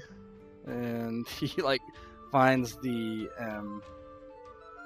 dumbest toy the guy has, basically, and kind of picks it up, and he's like, "Oh, I think we could afford this. How much?" It's like a little pop gun or something that's barely works. Yeah. That rock. And as you start to talk to Turin, there's like a dwarf that exits the back of the wagon, and this dwarf is not at all like Vidar. This guy is dressed in rags, basically, and has an old bent blue cap on, and he starts to display the wares as Turin talks to Eravul and his quote-unquote son. He says, "That'll be 1 penny. He'll get lots of play out of this one. Hand carved by Loney here." And the dwarf gives a gruff nod, and he kind of musses Goody's hair. "You'll have fun with that, my boy." Eravul grabs a penny, not asking Vidar to pay for this one, and passes the toy over to Goody, and he's like, "Yes, he'll have quite a bit of fun with this, no doubt." And he kind of looks at the man and says, "I was wondering, where did you come from?" And Turin looks a little bit taken aback, and he says, "Oh, I'll tell you, from away down southeast." Oh, and I'll talk. He says, "Well, your boy travels with you, does he? How tender are his ears, because I have tales to tell, I'll say." "Oh, he's heard some tales. We travel with a dwarf. You know how they speak?" Foul-tongued things, aren't they? I hear the way Loney speaks here. And the dwarf kind of waves him away. The dwarf starts to set out some things. There's all these different salves that he kind of puts out for sale, and some baked goods, some whey bread, and there's a bunch of cooking instruments and utensils, and something that looks like a spyglass contraption. And there's a few books as well. One of them you can see it's displayed, "The Legends of the Great River." Then Turin kind of continues and lowers his voice. And he says, "Well, way down southeast, I'll tell you what, if you're going that way, I'd say don't." Says he came across a gruesome sight there. Appeared that there's a band of brigands or some such. They must have fell into fighting amongst each other. Slaughtered to the man. On one of the captains, I actually found something, and he kind of says, "Loney, go into the back of the wagon. Fetch me that scroll, will you?" Loney goes to the back of the wagon, comes out with a sealed scroll, and Turin takes it, says, "Truth be told, I want to get rid of this first chance I can. I have a fear of such things. I don't want any adventures. You know what happened to my namesake." And anybody, why doesn't why don't you give me a lore check, Eravul? Eravul and Barondir, actually, both of them.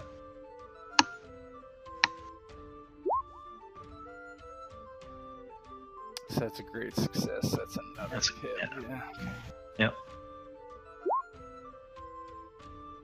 Oh, no, that's a fail. So Aravul, you know, as a Dunedain, the tale of Turin Tuambar, who this guy is named after, and old Turin, anytime he ended up in an adventure, everybody died around him, and he eventually met a tragic death. And so this guy, this tinker, has a complex, and anything that might cause him to get in any trouble, he just hands it off to the first person he gets it to. So he kind of takes the scroll from the dwarf Loney and kind of hands it to you. Here, take this. I want no part of it. No charge, free of charge.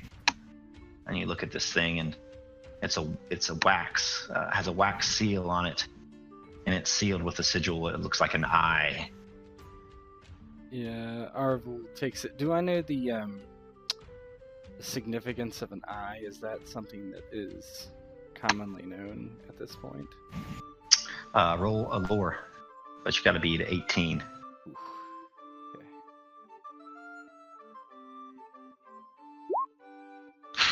You know what that eye looks like?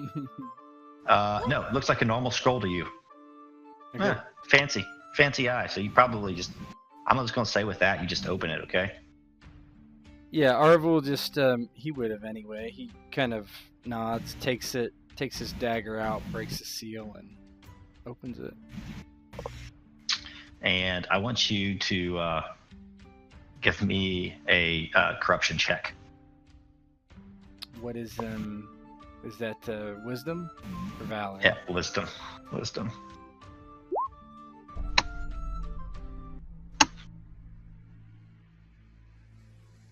16. You pass, but as you open the scroll and start to read it, see what it says, it's just your heart sinks and you recognize this speech, and you immediately feel filthy. Yeah. Even though you don't know what it says, your heart and soul feels almost kind of tainted. Not sure exactly what's going on here, but you know that this is no good. Yeah. Arvel scans over it, and everybody can see his face just contort into perhaps anger, and he rolls it up and stuffs it into a pocket on his breast. Says, you are wise to rid yourself of this. And he kind of steps aside and says, I will depart now. Thank you for your gift. He's very terse, and back is extremely straight. Looks just perturbed in general. As you do that, from just around the corner arrives a blonde-haired lady who has a leather corset on and a sword actually slung across her back, as well as a spear. She goes around the corner, and Turin actually knows her, as does Gelvira, who has walked out from the inn at this point. Anelda! Good to see you. Grimbjorn sent a messenger earlier. Said you'd be heading this way with news. And Turin says, how's those new spear tips holding out for you? And she's kind of gives him a nod, and her face is stern though. And she says, I'm unfortunately not here on pleasant business. And she kind of looks at Aravul as if she saw him kind of get that letter and saw the shadow cross over his face. She says, I'm on the way to Rhosgobel, to see the wizard down there. Oh, yes, the wizard down there. Yes, everybody agrees. And Analda kind of raises her chin and says, who might these be? And she looks to Ulma, though, and acts like she kind of knows her, maybe. Ulma's from this region. Ulma, you know Analda as she's kind of almost Grimbjorn's stepdaughter in a way. He's almost kind of adopted her after her parents were killed, and she's a very fierce warrior and kind of acts as his messenger if things need to be done. And I would let the others go forth for this one. Describe, sir, I guess. Introductions.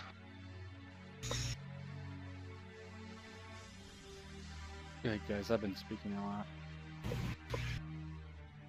Well, I mean, I didn't. Vidar doesn't, really pay any attention to her. He's kind of off on a side conversation with the other dwarf. He sees someone approaching and them all kind of like talking to each other, but he doesn't, necessarily make introductions to her or anything. He's like I said, he's off in side conversation right now with the other dwarf, finding out about his history and his travels. Was she addressing us? It sounded like she was addressing Turin and going. Yeah, it didn't even sound like she was addressing us. So Yeah. Oh yeah, I'm sorry. Yeah, kind of addressing you guys, being like, who are these new travelers? What are you doing? Let me just make it easier. Just say, what is that there? I saw the shadow cross your face. Arvel looks and says, "What do you know of the shadow?" More than you might guess, she says. That scroll, if Turin's getting rid of it, well, I know it leads somewhere interesting perhaps. Let's have a look here. Arvel. She holds out her hand. Yeah, Arvel does not take this. This is not for the eyes of someone to see. It is a foul thing, and I would not have you gaze upon it. She kind of laughs. If it is of the enemy, then do not fear. I've seen worse things. He has no idea who this is. He just shakes his head.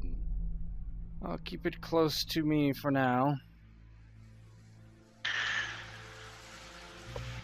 Gilthera kind of introduces Enalda, basically kind of relays the information to the companions that Olma already knows, that Enalda is kind of the messenger of Grimbjorn, and that she can be trusted. She's fierce and has a short temper, but, well, she's defended this town for I don't know how long. Aye, she's no agent. She can truly be trusted. Sure, the scroll. If you have any concerns, I'm sure she could address them. So out of character, I mean, I don't know who any of these people are. Grimbjorn, I don't think I would just be handing over something that could be potentially very dangerous to them and... Oh, don't hand it over. Yeah, I mean, Arvel just looks and is like, I'm afraid this will stay with me for now. And he just looks between everyone. It was given to me, after all. She kind of backs up and says, as you wish. Although, I'd be careful. Turin has a way of, well, staying out of troubles himself, but leading others into it. And the mood lightens a little bit and kind of gives them a kind of a good-natured ribbing. At that point, Goody kind of steps out from behind Aravul and he said, I'm sorry if my papa seems so short with you. We've had a very long journey to get till here, and we have had many a mishap. Trust does not come so easily to us anymore.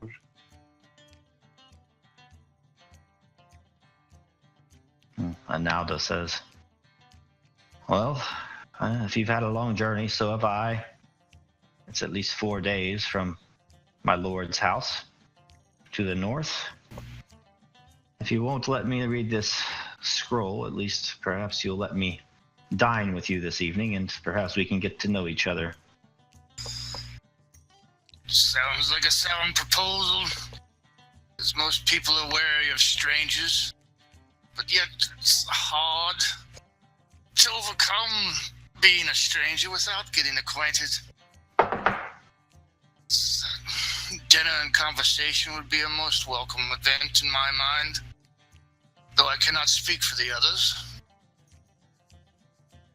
And Alda listens, just kind of like the more every individual sees from this fellowship, from this group, just has a totally different look to them. And obviously a man arrayed as a soldier, a human as Gondor, and another man and his son, and an elf and a dwarf.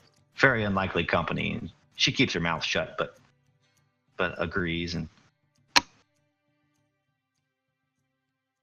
I forgot my dad's name. I don't have it written down anywhere. Papa.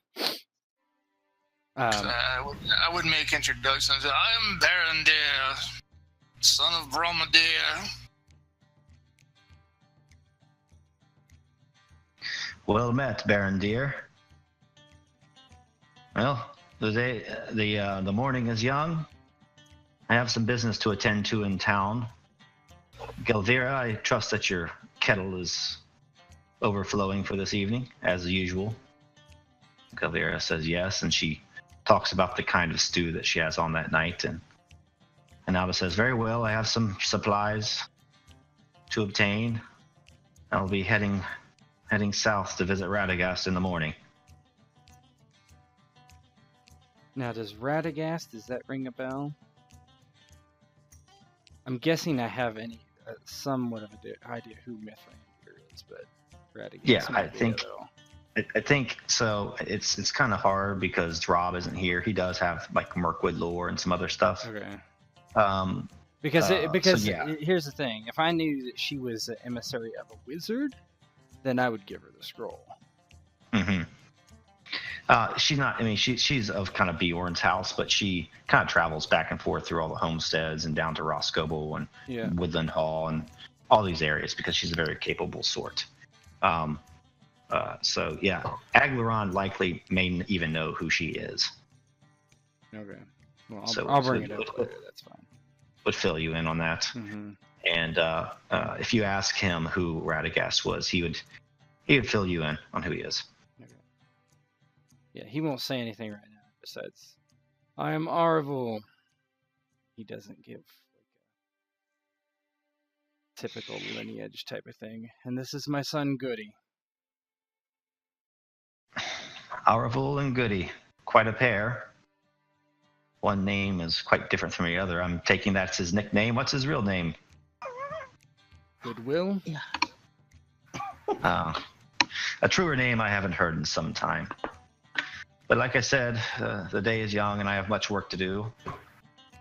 It's a long road down to Rhosgobel, and I'll be back in the afternoon, Gelvira. We can chat. Bjorn gives his tidings and has some news to give to you. I wish you safe travels upon the road, my lady. She kind of disappears into the village and goes about her business.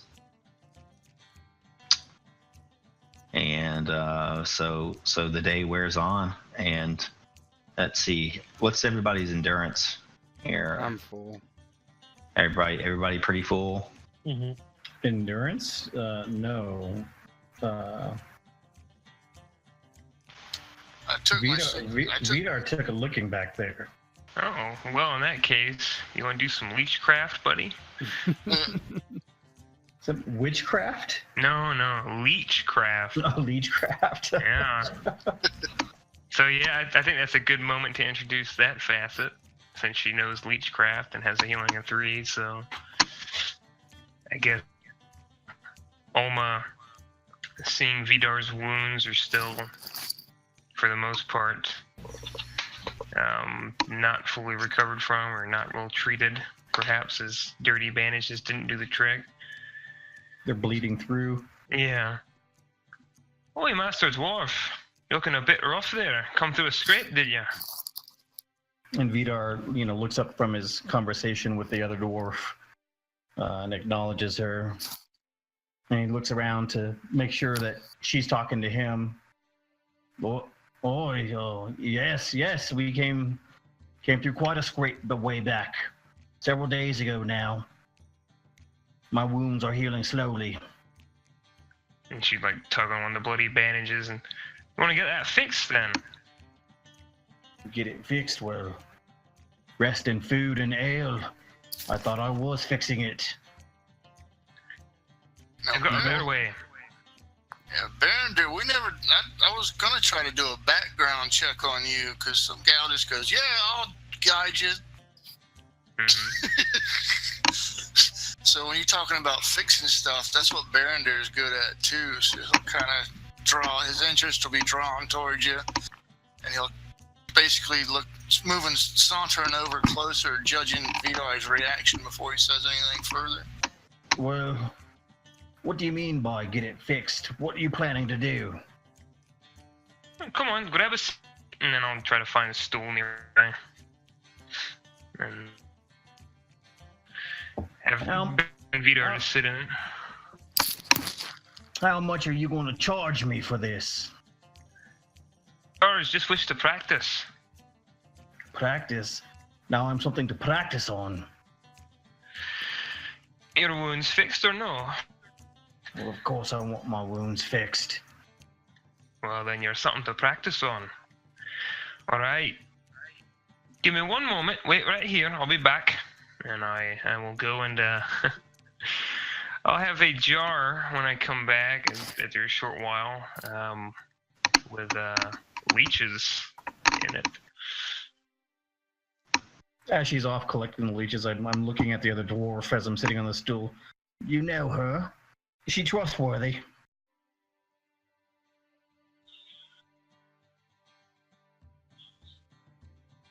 He's a silent dwarf.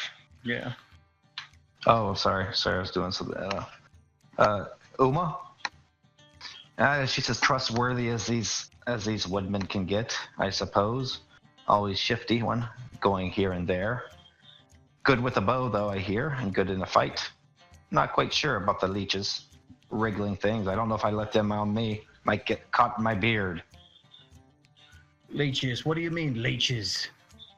And he turns to see her coming back with a jar of leeches. Them there. Those are leeches. They've been known to have various medicinal purposes. Draw the toxins and the impurities from the blood. As you come back with the leeches and Vidar turns and sees you, he kind of suddenly stands up, knocking the stool away. What you plan on doing with those? Well, you're cut by goblin blades, yes? Aye. You imagine how clean a goblin blade is? Well, I imagine they're filthy things. You want to get those wounds infected? They might already be halfway there. And I'll shake the jar. This will take care of that for you. Those look just as filthy. No, they're in water all day. Water's clean. Oh, and he's kind of looking around to gauge what, other people are the looks on their faces, just to see if this is like legit or not. Barondir's kind of got a half-cocked grin on his face, but he nods affirmingly that it appears to be safe. He says, just think about it. He says, just think about it, Master Vidar. He says, you have two alternatives here. You could let me perform my field surgery upon your injuries, or you could have this lovely woman put her hands all over your body. Well. Also think of spending your coin wisely. I myself would probably need a flagon or two of wine to disinfect these wounds, whereas your creatures could probably just draw the toxins and impurities from you without fuss or toil. It says you could spend that money on the flagon of wine and enjoy it yourself, as she does her handiwork. Well, you make a good point there. Although, she doesn't have the girth and mass that I love in a dwarf woman. She will go ahead and make do.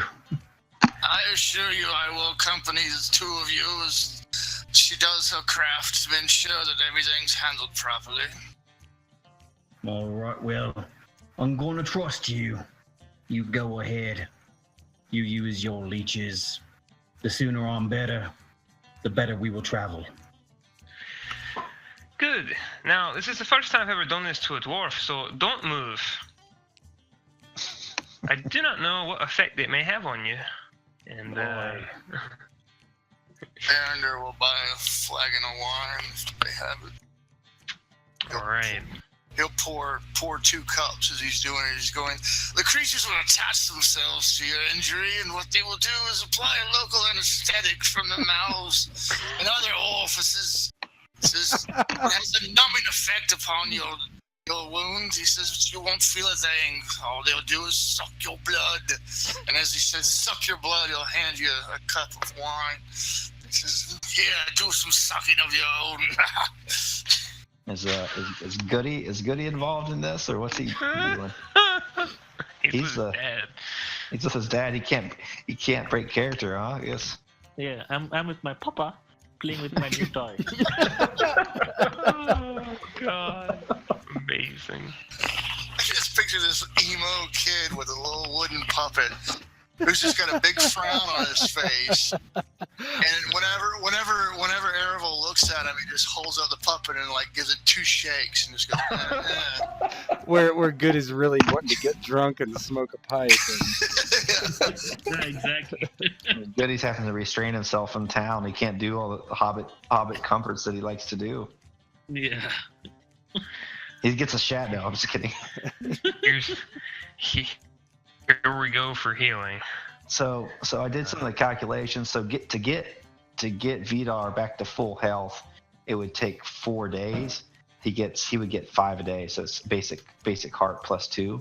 But with the Leechcraft, I guess we can knock a day off that, and say he gets back to full on May 2nd. If you guys want to hang out in town for 3 days.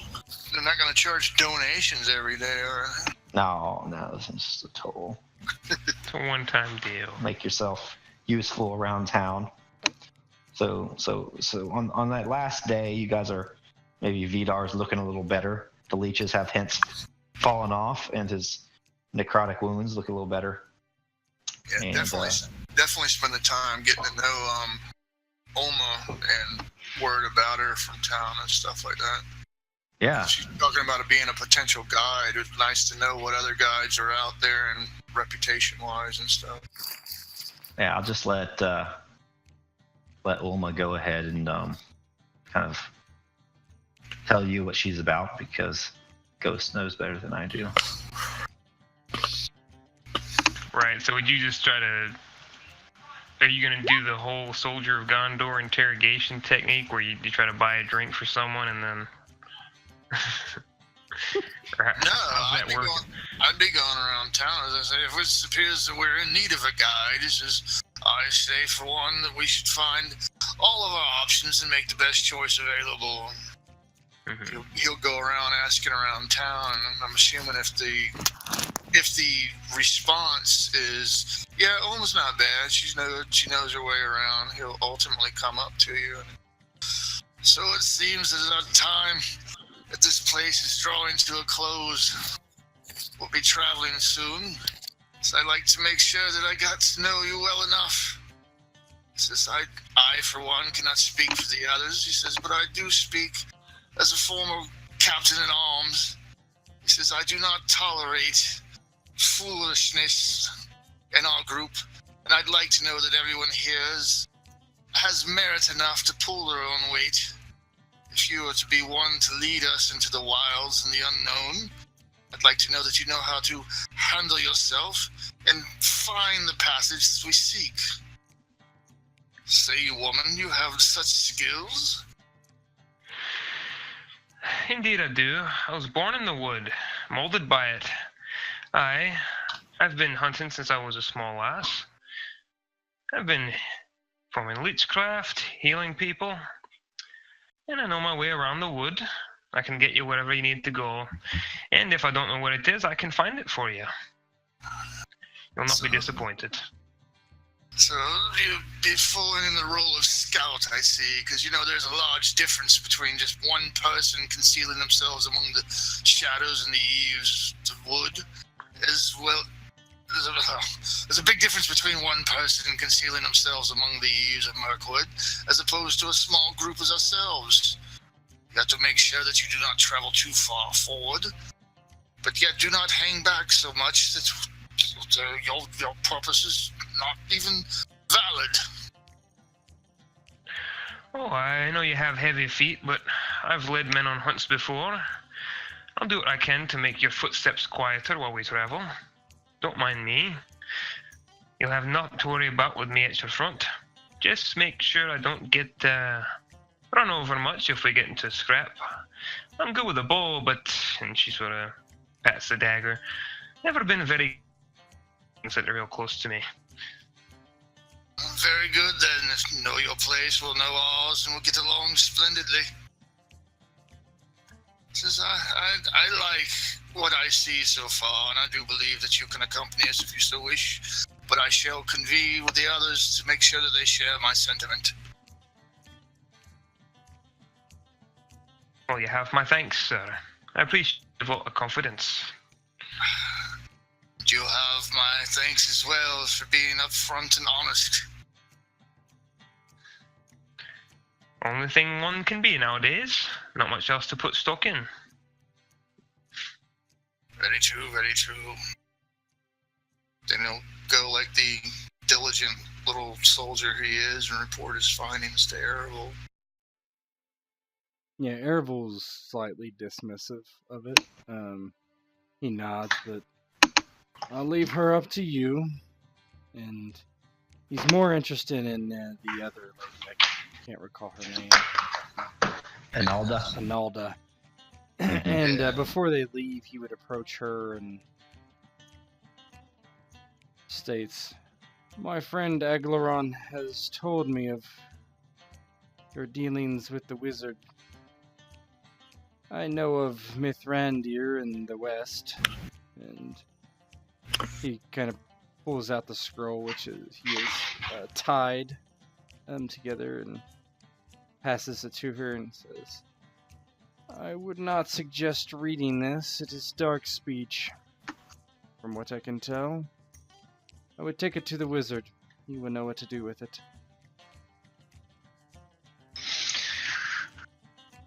And Analda says, "You didn't want to give me that scroll before, and now you do.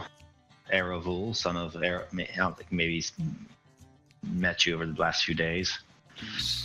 And she says, "That scroll meant to come to you. You can take it to Radagast if you would like to accompany me. But if you will it to me, I will take the letter, but, well, what business do you have here in the East? We've talked many days, and your friend Aglaron has been quite the huntsman. But I'm no closer to knowing your business than I was when you came from the west through the gate and paid that toll." He takes a deep breath. "We were sent here by Lord Elrond of Rivendell." And he looks away slightly and then back towards her. "We are here." Elrond. Yes. The half-elven. I am a ranger of the north. And she does know of Elrond and know of the Rangers, if only through stories. It's quite likely that Gandalf has passed through these lands many times, and no doubt the Bjornings are a friend of his. So she takes what you say at face value and says something along the lines of, "Well, then you are on no small errand. Coming over the mountains, the high pass, braving these dangers." Yes, we've lost one of our numbers over the high pass. It was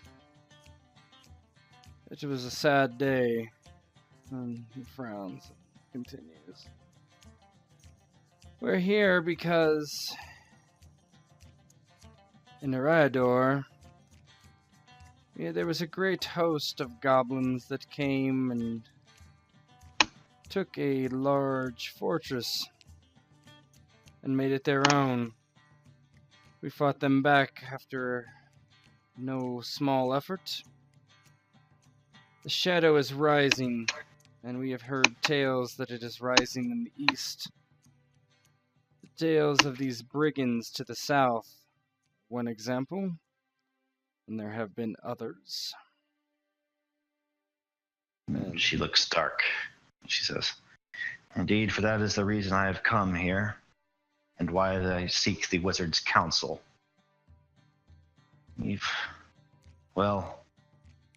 been visited by riders in black." Yes, we've heard the same. She kind of looks at you.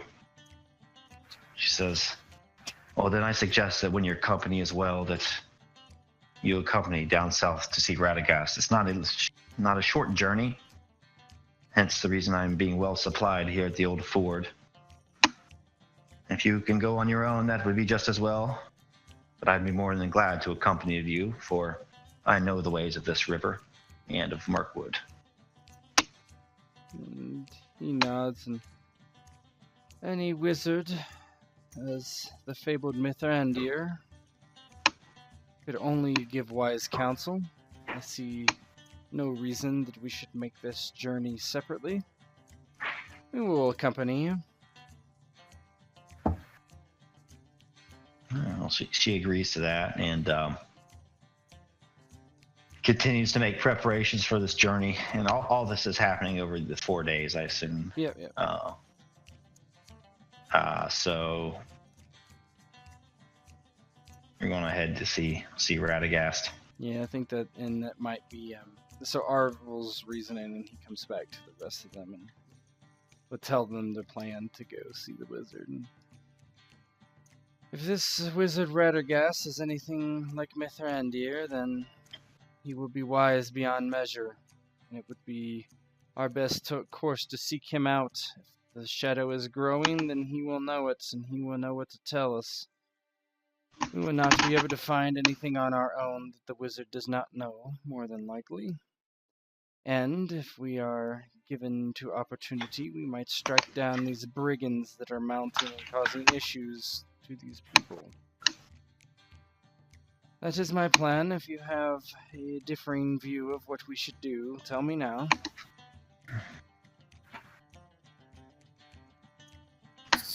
Whatever you say, Papa, I'll follow you. He gives you a sidelong glance as you're talking and basically by yourselves. Yes, I guess you can stay in character there, Goody. And I hope your toy is treating you well. Make sure not to smoke or drink. And then the voice kind of changes, like under the toy is busy for now, but I need to get out of this village soon. It has been too long. Too long since I had. Once we're on the way, I see no reason to not be yourself in front of the women, very least. Anyway, if anybody has any differing views of what we should do, let me know. I'll let you guys. I'm gonna go take a leak, and I'll let you guys plan your journey. Mm-hmm. I'm gonna change the slide here. Vidar would mumble something about, magic and magic users, and not he's not sure how much he trusts them, but boy, I said I'd follow you, so here I go, following you. All right, so kind of plan your route amongst yourselves the way you're gonna go. I'll be right back. All right, so we're here and we are going. Yeah, we're here, and she said we're going south. Yeah, we're going to there. That's where Radagast is. Oh boy. That's pretty far south from the direction we're supposed to be going. No, I mean, we don't really have a set place of where we're supposed to be. We're just supposed to. We're supposed to continue going east, aren't we? You're This investigating. is east. Yeah, this is east, right? I mean, we're not going to go. I don't. Yeah, I don't see where else we would go. Yeah. Um, So I guess we could take the river as far south as possible, and then get off on this trail here near Trader's Island, yeah, if we have access to boats. So and then follow. Well, I mean, it's a river town. I would imagine they've got. yeah, that probably would be the fastest, easiest way to traverse. If not, we take the road. That's obvious. Yeah, yeah. If we can take boats, I'd rather do that. That'd be There fastest. there is a white line down the river, so I don't know if that means on the river, but yeah, we definitely should go that way then. Yeah, get off at Trader's Island and then follow this trail all the way down. I'm assuming there's merchants. If there's any merchants, they might make a run to the village of Stonyford, Yeah, we can stock places Stone on the Hollow, way. Yeah. and then to Trader's Island. Yeah. Yeah, these are all little river towns, so I'm assuming there's boat traffic going through here. Yeah. I mean, it's called Trader's Island, so Yeah, I think that makes sense to me. As long as we have the means to move down the river, yeah, sure. ooh, holes of the wild hobbits. Papa, can we stop there? You guys don't know all those landmarks. Yeah. It just looks like a river. Yeah, we decided basically to go down the river. Well, I guess we would have to defer to what's her name, who's guiding us down this way. I mean, if we're going south, I would suggest the river is the fastest way, but if she's the one taking us, we kind of have to defer to her route. We're following her, aren't we?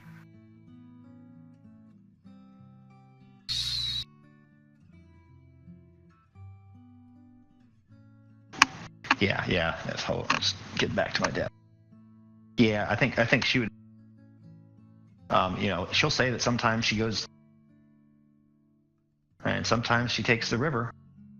She says that oftentimes in the spring the river is actually the current's too swift, and if she has time for leisure, then a lot of times she'll just kind of walk along the bank.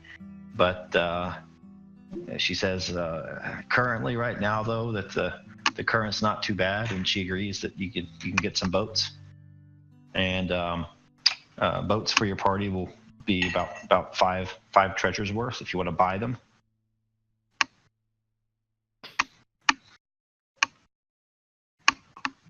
You have treasure. Hmm? I don't know if you have enough treasure. Between all of us, yeah, I'm sure we do.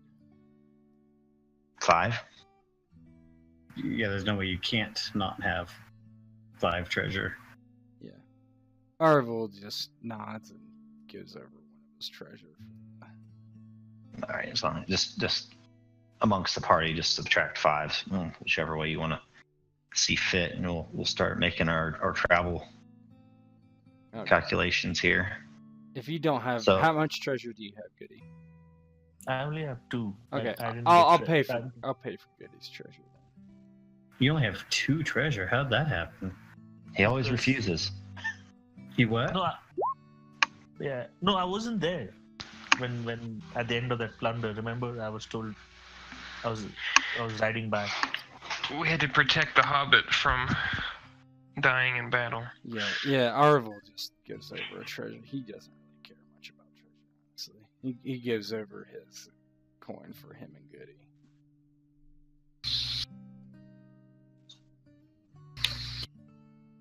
All right, so you guys are heading on. So basically going down the river here. Are there any merchants currently going down the river? There's not many of them. There's some what they call the river folk, who are kind of like, I don't know, analogous to gypsies almost, that come and go rather infrequently, but they're of the most unreputable sort, known to be thieves and whatnot. But yeah, there are some boats going up and down the river every once in a while, but not very many. So is that kind of the route you want to take? Go to here and then just make across? Yeah, I don't know. I don't know that we'll want to go across. We might just want to keep following the road over and then up. I think that dotted line is just like a divider between the different terrains. That makes sense. Then yes, that's what we would do. Yeah. Okay, we'll start doing this.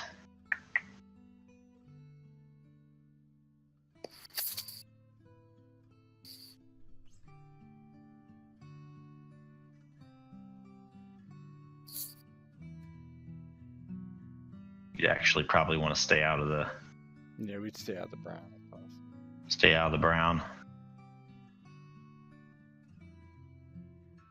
So, Field of Heroes to... Like that? Mm-hmm. Yeah, that looks about right. All right, so on a river, you get 40 miles a day. And it's going to be open, so... Rolling. You're going to leave on May 3rd, and Vidar, put yourself back to 100%. Yes, I did. Perfect. And so I'm going to look at the travel sheets. What about the travel fatigue? Travel fatigue should be back to nothing on everybody. Reset. And spring traveling gear is 2 encumbrance. So you're going to need 1 fatigue test every 5 days. So on day 1, you get, what do we say, 40 a day? Mm-hmm. 1, 2, 3, 4. So that's good. So that's day 1. You pass a couple villages. On either side of the river, it's pretty much rolling plains, fairly good weather and uneventful. 1, 2, 3, 4. At the end of the second day, you reach that Trader's Island. The island that you see just has some old shanties on it, and the river folk look at you as you float by. And as you come close, they kind of scurry into these mud huts that they live in. And eventually, you reach the area, and what's her name? Analda kind of says, "This is where we get off. Stow your boats. Perhaps hide them with some brambles. I know you paid good coin for these. And if I know that dwarf, well, I know him over the past few days. He doesn't part easily with his belongings."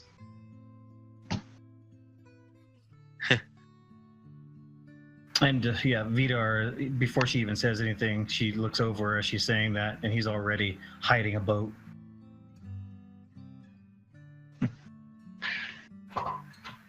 So you camp that night on the far shore of Trader's Island. Looking out across the river, there's little dots of light, and you can hear like kind of really primitive music playing. And then the next morning you get up and start head across the East Anduin Vales. This is just kind of rolling grassland type of terrain. And you get to go 20 miles a day, I believe, on foot. Yeah. So day 3, you end up here. Day 4, you end up here. Are we gonna have to do travel checks or anything like that? Or? Yep. You don't have to do one because of the river.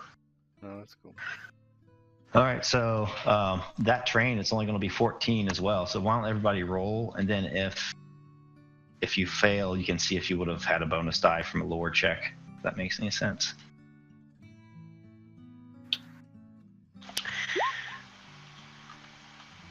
All right. Let's just do person by person. Okay. So Goody succeeds. Alma, why don't you roll lore and see if you Oh no. Yeah. No. What is lore? Is that wit? Lore's wits. Lore's wit. I'll pass that to get a bonus. I have shitloads of hope. Why not? Yeah, roll a d6. You have to get a 5 though. I'm all about being bold, Bo. Oh. No travel fatigue for Ulma. No travel fatigue for Goody. Why don't Barondir and Erevu both roll lore and see if you get some bonus die or not? Mm-hmm. All right, roll your d6. Yeah. You guys only need 4. You got no reason to fail this. I need a 3 to pass. Yeah. Barondir needs 4. Hey. Barondir failed his lore, so he's the only one that takes travel fatigue as usual. That knee's acting up. That knee. I'm an old man. Oh yeah, Doc didn't roll. There you go. Oh man, Did he need to? I mean, I didn't even think of that stupid river. I didn't even think of that stupid river until like just now, and I told you guys because I was like, oh, they're gonna have to make a bunch of travel checks to get there. It's like, no, not really. just a river. How much travel fatigue? Spring, I think it's 2. Mm-hmm. It's whatever your encumbrance is.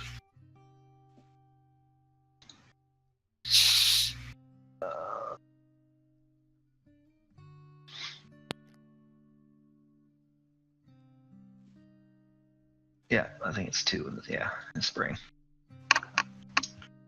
All right. Bring up a ye old Evernote.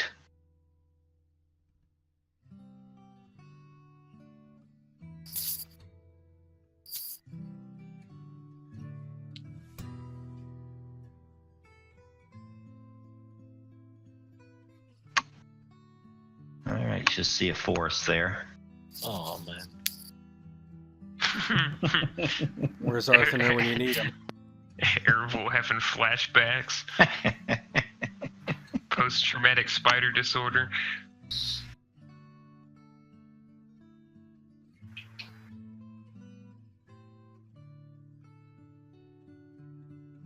Still a day's journey from the black sea of trees known as Mirkwood. You can spy the great forest from a distance. Like millions of mottled soldiers standing guard, the immensity of what was once Greenwood the Great is palpable. Coming closer, you can hear the sound of sparrows and now and again see their dark, stark forms against the blank sky as they swoop and dive and call out in spring song. Closer still, the grass grows tall and thick. Its coarse blades come up to your knees as you tread, and the air is still and stale. Finally, 100 yards from the forest, you see a group of deer, does from the look of them. They are dark in color and grazing under the eaves of the trees. But then you hear it, shouting. Then the deer scatter. You can hear the shouting of a man in fear running before you. You see a human figure break from the tree line. He's running, full speed. He's coming closer and he falls, stands up, sputtering. He falls again. He finally kind of collapses at your feet, utterly spent. In his hand, he grasps a folded letter. His skin is pale and he's mottled, and he's covered in spider webs, and the smell of poison saps into the air. Help! Help me! He finally says, before losing consciousness. There's this form before you just ran out from the trees, and he's covered in spider webs and like poison. He has a letter in his hand. Vidar immediately grabs his mattock and pulls it off, and he's holding it while he looks out into the forest. Yeah, you don't see anything in the forest right now. The does have scattered and the birds have all gone silent. But you don't see anything from the forest at all. You're actually out in the grasslands, like maybe 100 yards from the forest edge. Oma would push through, move, and then try to fix this guy up. Probably seeing some ideas of what might have been happening to this guy. Arvel bends down and grabs the letter and immediately starts looking at it. So Ulma looks over this guy, and cunning, wary, herblore, speechcraft. So why don't you do healing, and you can roll it twice and keep your best roll. All right. Oh man, it's gonna be hard to fucking beat, but could get great successes, so we'll try. Oh, wow. yes. You get 3 ticks on yes. that. Extraordinary. Oh Extraordinary success. So you got you reach down and might be the best and, roll I've ever seen. yeah, you turn him over, and it's very apparent, like immediately, that he's been poisoned by spiders. He has the vein coursing through his the spider coursing through his veins. He's going to probably die soon unless something's done. But what's more, you recognize this guy.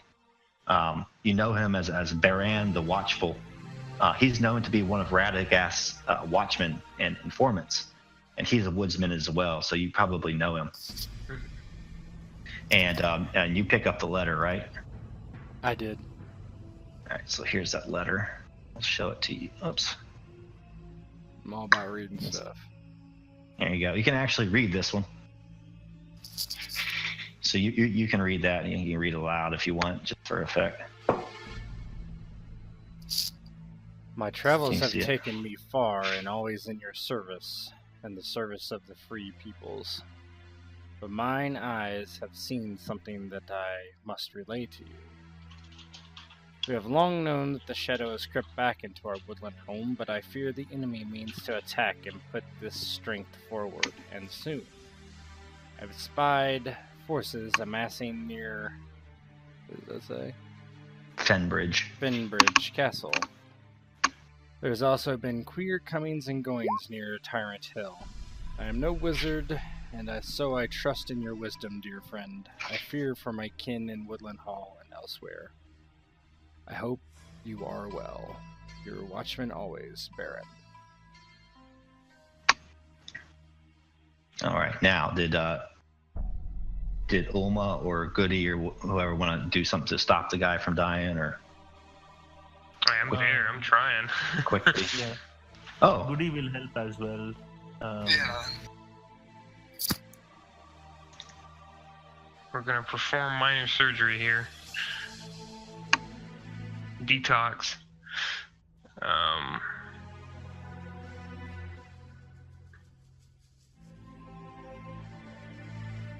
you want to roll 2, Goody? Yeah. Have you broken your disguise yet? Yeah, Yes, I would have broken. I was saying that on the way down it was fine. Just new people. Yeah, right? Goody. Just while they were in town. Yeah. It would have been. So that's a dolphin and a pretty good success there. So, he's still Oh my not god, Baron conscious. dear. Oh. Ooh, well, he's going to remain unconscious, but his color returns. You can, he's basically stabilized. You can RP that however you want. I guess I'm working with leeches and maybe Goody, because Goody knows herbs. Maybe he's gathering herbs. Yeah. And, So I'm treating the initial wound like a snake bite injury, taking a dagger and, nicking an X over the bites and then sucking and spitting the poison. yeah, Goody will be like kind of looking around in bushes, and he finds a couple of herbs that he knows works well. These kind of poisons, and then he chews up the herb and then kind of starts applying it like a balm. The scratches and any of the pierce marks which Berendir has already put X's on. And as we're working and wrapping up, I know this man, Baron the Watchful. It's a watchman of Radagast, the old wizard. Perhaps there's trouble. Arvel nods, and most certainly trouble. We must reach the wizard soon, and he hands the letter over to the woman that is guiding them out, Alma Olivia.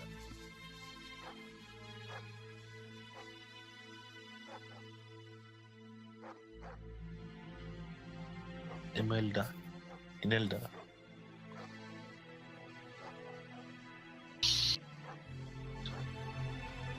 I'd be more concerned with what pursues this man. Tell me, Aglaron, what do your elven eyes see in the woods ahead?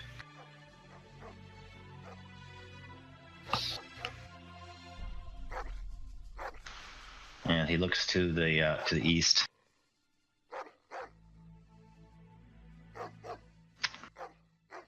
No sooner than you finish reading the letter than you begin to hear the barking and baying of dogs. It's out of place here under the eaves of Mirkwood, but the baying of the hounds grows louder and louder until you see 6 men clad in mail and 1 woman burst from the trees. Hunting dogs are with them as they fly forward, pointing after Baran and where he fell. There is some inaudible yelling among them. They have helms slung at their back and shields and swords, but do not yet make their weapons ready. Coming to a stop, they catch their breath. The auburn-haired woman comes forth. I'm sorry, travelers. And she looks at Baran. That man, he is quite ill. He needs help. But it does not change the fact that he is the quarry we seek. He stole something that belonged to me, mine men and I. We want it back. Hand the man over and his note, and you'll be free to go. It's a nice day for travel. Mind your business, and allow us to mind ours, good sirs and madams. And here they are. I'd pull Baron behind everybody and pull my bow off my back. What did this man steal from you? He doesn't look like he has much on him at all. It's just a letter. A letter from my master, nothing of importance. Now, give it here, hand Baran over. We'll see that he's taken care of. And Arvel kind of like picks the letter up and shows that he's already read it. It was your master, the man here, Baron, who wrote this letter, because that is exactly who wrote this letter. And he kind of like looks between her and the man, and I think we'll be taking him for aid. Well then, his health is in my interest as well. Where should you be taking him?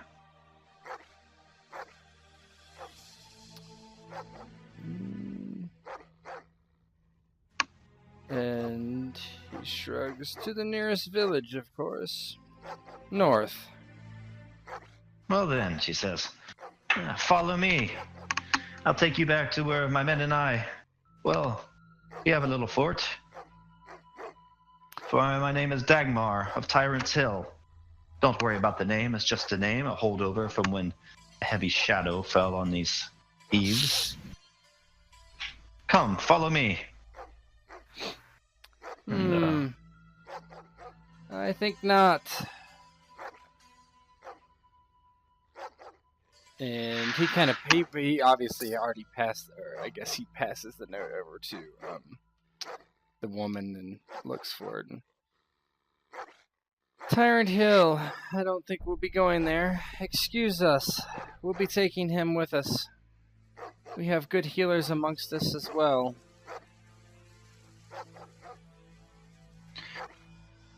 Oh, she says. I hope this was going to be easy. Hand over the letter now, or we'll take it by force. I don't. And as soon as she says that, Vidar looks over. Charge! He looks over to Aravil and kind of like raises his eyebrows. Yeah, Arvel, like, my dwarfish friend is very stubborn. I have told him to run before and he would not do it. But I would say I would not tell him to run this time. I think you might be in a spot of trouble yourself. I like to try to, while they're talking and exchanging conversation, try to surmise, are they wearing any like coats of arms or identifying badges of who their master might be? Roll. Yeah. 4.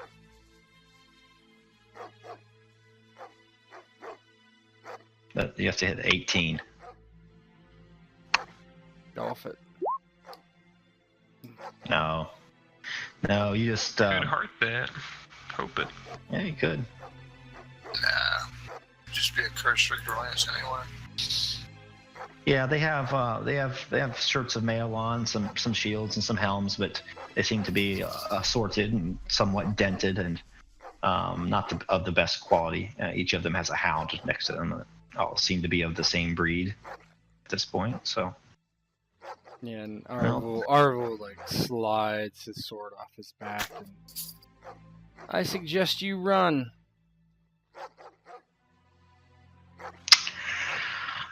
Very well, she says. Men, take them. And they begin to draw their swords and they wield their shields, and the battle is on.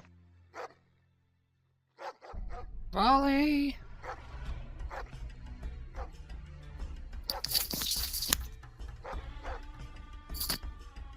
All right, here we go. So we're going to see who goes first, since you guys have a standoff. So she's going to roll battle. Oh, I'll roll battle for us. No And I'll let you guys, it's going to be an opposed roll. yeah, you want me to roll battle? I have 4 in battle. Yeah, go battle. Let me bring up some of their sheets here. Oh my God! Good God Almighty, he killed him. How'd you get? 20, great success. Yeah. Let me see what she's going to roll here. Old Dagmar. Dagmar Cleftjaw, the female version. The old queefer. The old queefer. Oh my that's God. better than you. That Wow. bends, that wins. I would say That's wicked. that. So Now that these, is the best roll I've ever seen. 2 in the same scene. Yeah. So these men and woman just seem like they're actually well trained. Like they know what the hell they're doing. These are no orcs or goblins. These are formidable foes. They rush forward against you. There's still going to be volleys and that sort of thing. So first of all, let's roll battle checks for everyone. You want me to roll again or same roll? Let's just go Vidar first. We'll just go one by one. Okay. So battle.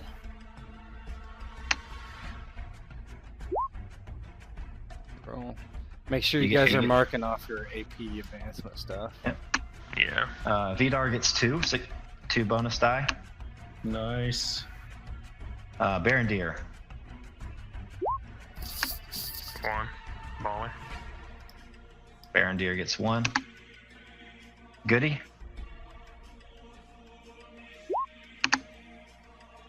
Negative. Let's just do Ulma. Romluron. Oh, me? Oh. Yeah. go. Nah. Arable. You don't want me to just use my last roll.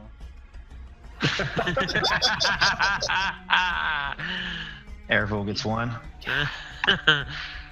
Close. Aglaron.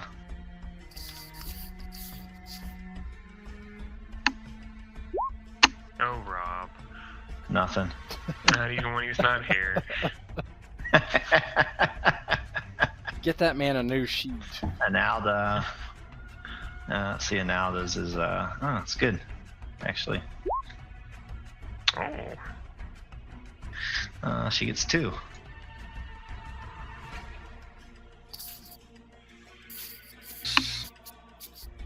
All right, volleys. None of the bad guys have ranged weapons, so Aglaron is gonna. Oh, goody. Oh, goody. Good, he misses.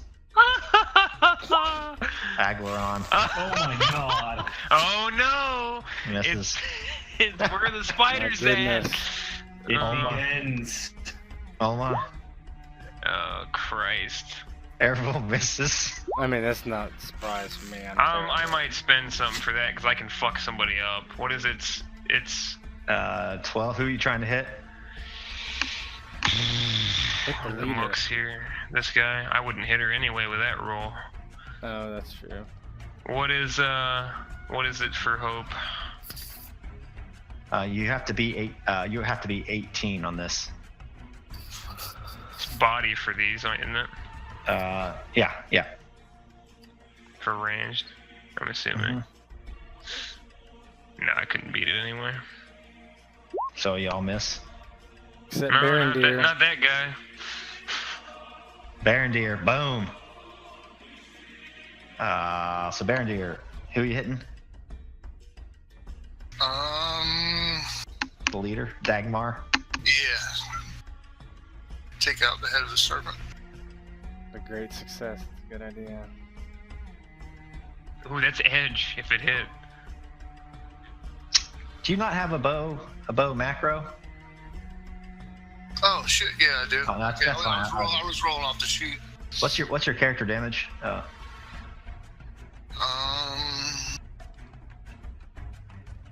7. Ooh, so it's 12? Yeah. And injury. Oh yeah, she has to roll protection, doesn't she? Yeah, she got protection. She nailed it. Yeah, she hit It's it. a 16 or whatever it is. She's hurt though. So she charges across the field. She takes an arrow in the shoulder, looks what direction it comes from, and goes to square up with Barondeer. What are your stances? Defensive. Rear. What color is Actually, defensive? Yellow? They have Green? over Open stance. time. Open's blue. Defensive is green. Rear is orange. Orange. Oh. Rear is orange? Or yeah, or orange or yellow, yeah.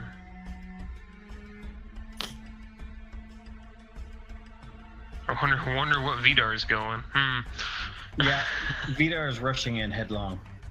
Yeah, Erebel gave him the okay on that one. You get him.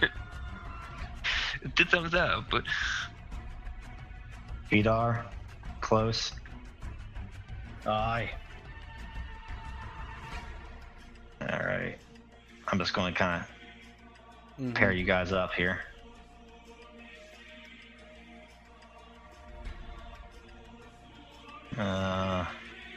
So are we outnumbered to the point where not all those people can go rearward? It's, just... No. I think It it's has to like be 2 to 1. 2 to 1. Okay, Yeah. Okay. Get your dogs off, man. Dogs. D-O-double-G. Yeah. you like dags? Yeah, I like dags. Dags. Yeah, dags. Who has 2? Vidar doesn't have 2. Let me see who I give the next one to. Terrible. Yeah. Needs 2 dance. Bring it. All right, Goody. Now I know we don't know each other, but we gotta step the fuck up for this one. I know. I'm just saying. No All right, and Goody, RP, be creative. I know that you don't like combat with your hobbit. Try to make it work. Okay. So the battle's joined, and they come across the field with uncanny speed. Vidar's one of the first to take the brunt as he attacks Vidar with his sword. It's a 20. God. Yes, Jesus. that's going to hit. That's a bad Right. one. Just damage. It's just 5. Say, No, dude, it's an extraordinary success. he's got. Oh, double you're right. sixes. He's beating 15. Let me see their attribute. Their attribute is 3, so that's 5 plus 6. That's 11. Jeez. Are you wary already? 7, 8. Not till the dog bites him. Nope, I'm not. You let the dogs out. I like the Mabari. That's a good choice. Okay, and your friend here. Here we go. Oh my god. Whoa! You gotta be Whoa! Oh, no. That's Kidding me. 14. Whoa! 14, and she has to roll protection. It might kill her. Let me just roll this first. Oh god, she misses that. Holy shit! I was kind of feeling her too. The girl's Not gone. anymore. No. You can go grab a piece after we're done. Just pick whatever piece you want. Jesus Christ. These roll in this scene has been The insane. The number of the beasts. Holy shit. That's a perfect roll. She gets 666I. That's a perfect roll. Oh my god. Okay. Or a She screams as she is stabbed in the gut. Collapses to one knee, but continues to fight. Ooh. Let's see, the other guy's probably gonna finish her off. please miss. Oh. Oh my Oh, god. That's He's- 5. So that takes her to 0. That could be Edge even. No. It's Edge is eye on them. She's down. That was brutal. She's down with a wound. She's bleeding out actually. So. All right. Open stance. These are just the mooks. That's not even the fucking leader. In Syria, I might be able to bring her up. Fly, you fools. I don't think that's gonna work here. It's not an option. Oof. 18. What's your parry there? It's 9 plus whatever your parry is. I'm guessing that would hit for 5, That's right? a Baron deer. Yeah. Oh, on me? Yeah, that would Yeah. hit. Yeah, you take 5.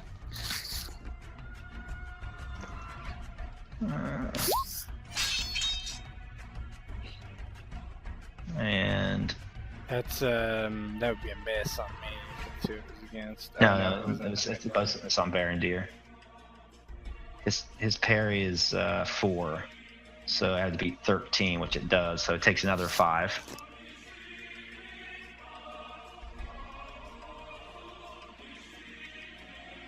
And now it's your turn, Airvul. Or they're gonna attack me. 21.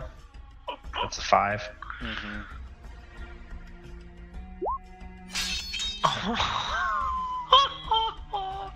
Protection. So that's 8 damage. So add your 8 Wow. damage. Okay, hold on. Yeah. 5. These guys aren't that hard. It's just they're rolling awesome. You fucking sure? So the first one was 5, and the next one was 8, correct? Yeah, the first one. Yeah, it was 5. 5 Yeah. and 8, and then you roll protection as well. Yeah, 5, 8, then roll protection. I'm wary.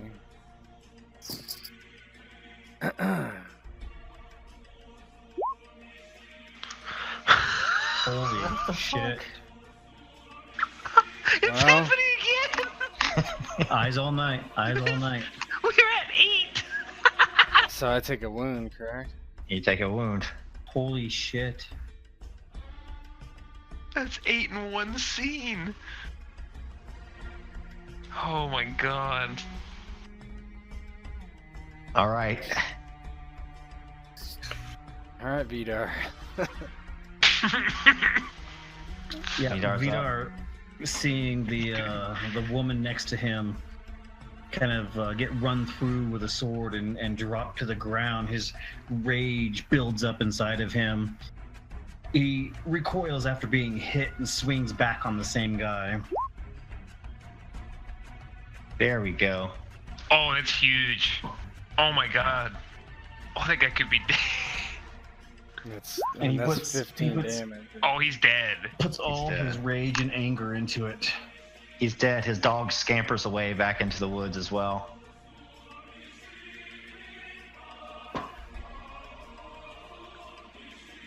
Baron Deer. Baron Deer will make an attack upon the one-eyed chick, and he will do his free rally as well. I think you guys need it. Yeah, that's Yeah. it. Yeah, that could.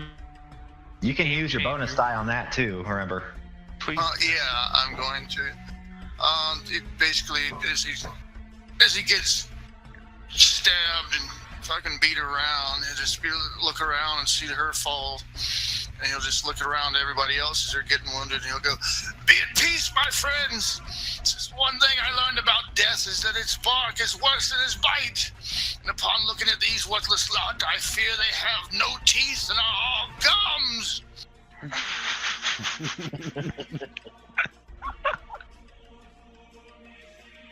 And his attack will be on her. It's a miss. I will spend a point of hope. 15. Yeah, you have to beat 15, so. I'll spend a hope to definitely. bring it up to add 8 to it. That'll make it a good success because it's got the 6 in there. It's a 12. Yeah, that's gonna. Yeah. I'll That's make gonna it take. a 22 with a success, great success. Yep. That gets her, and that's a 5 plus. It's 12 damage, right? Yeah, Damn, your character damage is legit. he's strong, man. You take her out. He's got that old man strength. What happens to her? He shot her with an arrow. He gives his speech, and he returns gut blow for gut blow, and he stabs her in the belly as well. Basically mimicking what's her name, Elandril or whatever, she just fell. Mm-hmm. So he stabs her leader in the belly. You want to do your inspire and roll that into that scene? Yeah. What's the target number on? Is it 12? Mm-hmm. Roll some 6s, please. There you go. Spicy. So everybody gets 4 back. So Yep. if we meet the total fatigue, are we still weary or not? Yeah, It's at or below. Damn. close. Next round. Just don't get Remember to this round. to Yeah, I don't drop know your about 2. that. Remember to drop your 2 encumbrance from your traveling gear. Oh yeah. Well, see if it's on there. I don't think you guys probably have it added on. I do. It's not. I do. Oh, Yeah, take it's going take down. that off. That means you're not weary, right? Hey, That would absolutely. back make in sure I'm not business. So he's rallied, and as Dagmar is struck down, some of the other they start to flinch a little bit. Yeah, because I The feel they dog. have no. The dog from the one that is near the leader runs away. Say when he does his resounding, I fear they have no teeth and are all gums. You know, clash blades, stab her in the belly, and then he'll just turn to him. He says, "I'll take your toothless hide, your worthless toothless hides, and flee back from whence you came." So I'm wounded. What does that do for me mechanically? Nothing. Nothing. Okay. Just don't get wounded again. Yeah, right. And so Arvor is like gets stabbed like twice, and he like hisses kind of as one of the blades like cuts him across the hip, and he swings with an overhand chop at one of the nearest guys. Oh. Oh baby, itch. Oh baby. That's 9. All right. Let me see if you kill him first. Yeah. Oh yeah. Yep. Yeah, he just comes down straight on his forehead and cuts his head in 2. What's the thing to make it move? Make the token move. Here. I can never do it.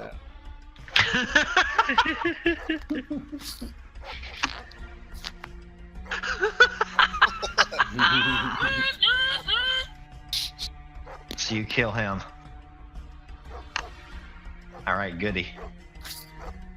Seeing that Arviel is wounded, he's gonna turn his sights towards this person who's attacking him. Knock an arrow and quickly shoot his bow. Yes. Flies wide.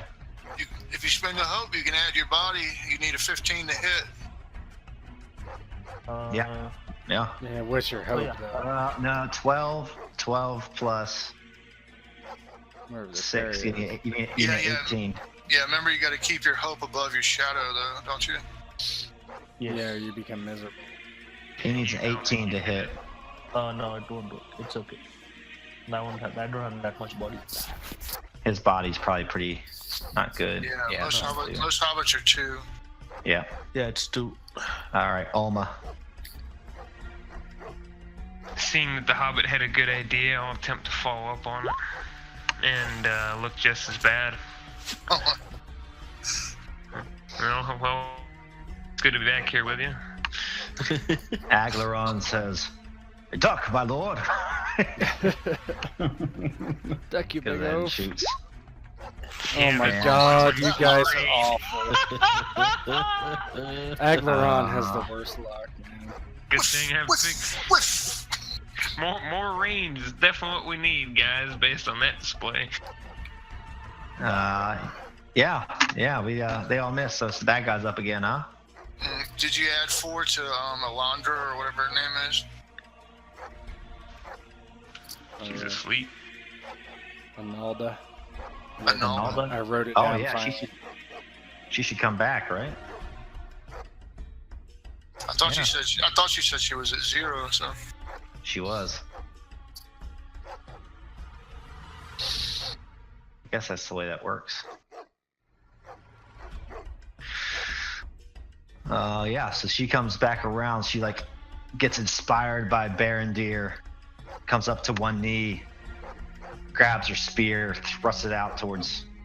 She is wounded though, right? She's wounded. yeah, fends off the darkness of blacking out. Yeah. Sticks her spear out or at this nearest guy. Probably hits. She's forward. That's a. Yeah, that's a hit. That's a great hit. Great success. So that's 5 plus 5. It's 10. And they got 16 total. You got 6 left. So he's like, "Ah, stay down, you dame." Vidar. It's back to their turn, right? Yeah, it is. Oh, it is. I'll just skip We'll her. take another go if you want. I'll just skip. I'll just skip her turn next time then. Yeah, you didn't kill him, so it didn't matter. Yeah, so he replies to her just like, "You filthy cur, you're going to be a meal for my..." And goes for Oh man. 15. That does hit. That's 5. She's down again. It was a good. I am Analda of Chumbawamba. Oh, the other one, actually, these guys have no quarter. If creature has just knocked out a character, reduce its hate point score by 1 to immediately roll a second attack on same target. If the roll succeeds with a great or extraordinary success, the target is considered to have been administered a coup de grace. Oh no. He's going to spend his hate, and we're going to roll it up. Nope. And he gets it. Nope. No? Nope. You have to No, get that's it. great success. Great success or higher, yeah. Oh. Yeah, the other one's going to try to go though, and he spent a hate. So the other one's going to go and attack. Got her.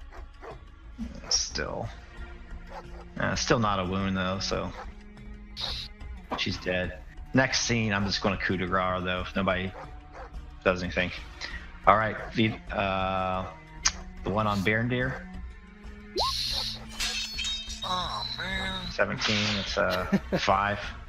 That's 8 damage. Oh man. Getting crushed. And his dog is gone, so he can't do anything. The one on Erebul. Mm-hmm. And Weary kicks in as soon as your endurance goes down. That's a Mhm. hit. It's 5. Yeah. He's going to spend a point of hate to have his hound attack. Okay.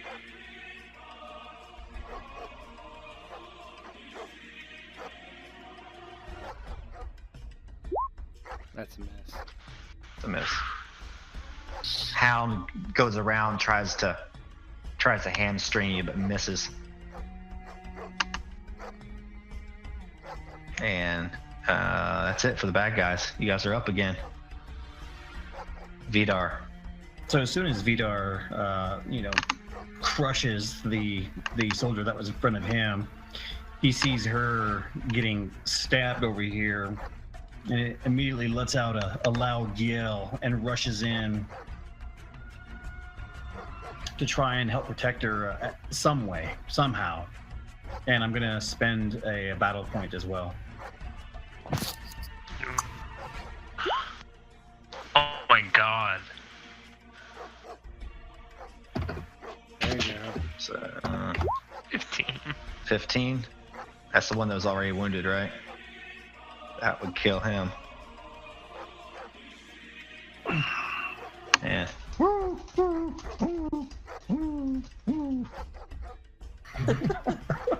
love how they're running away in like constellation pattern.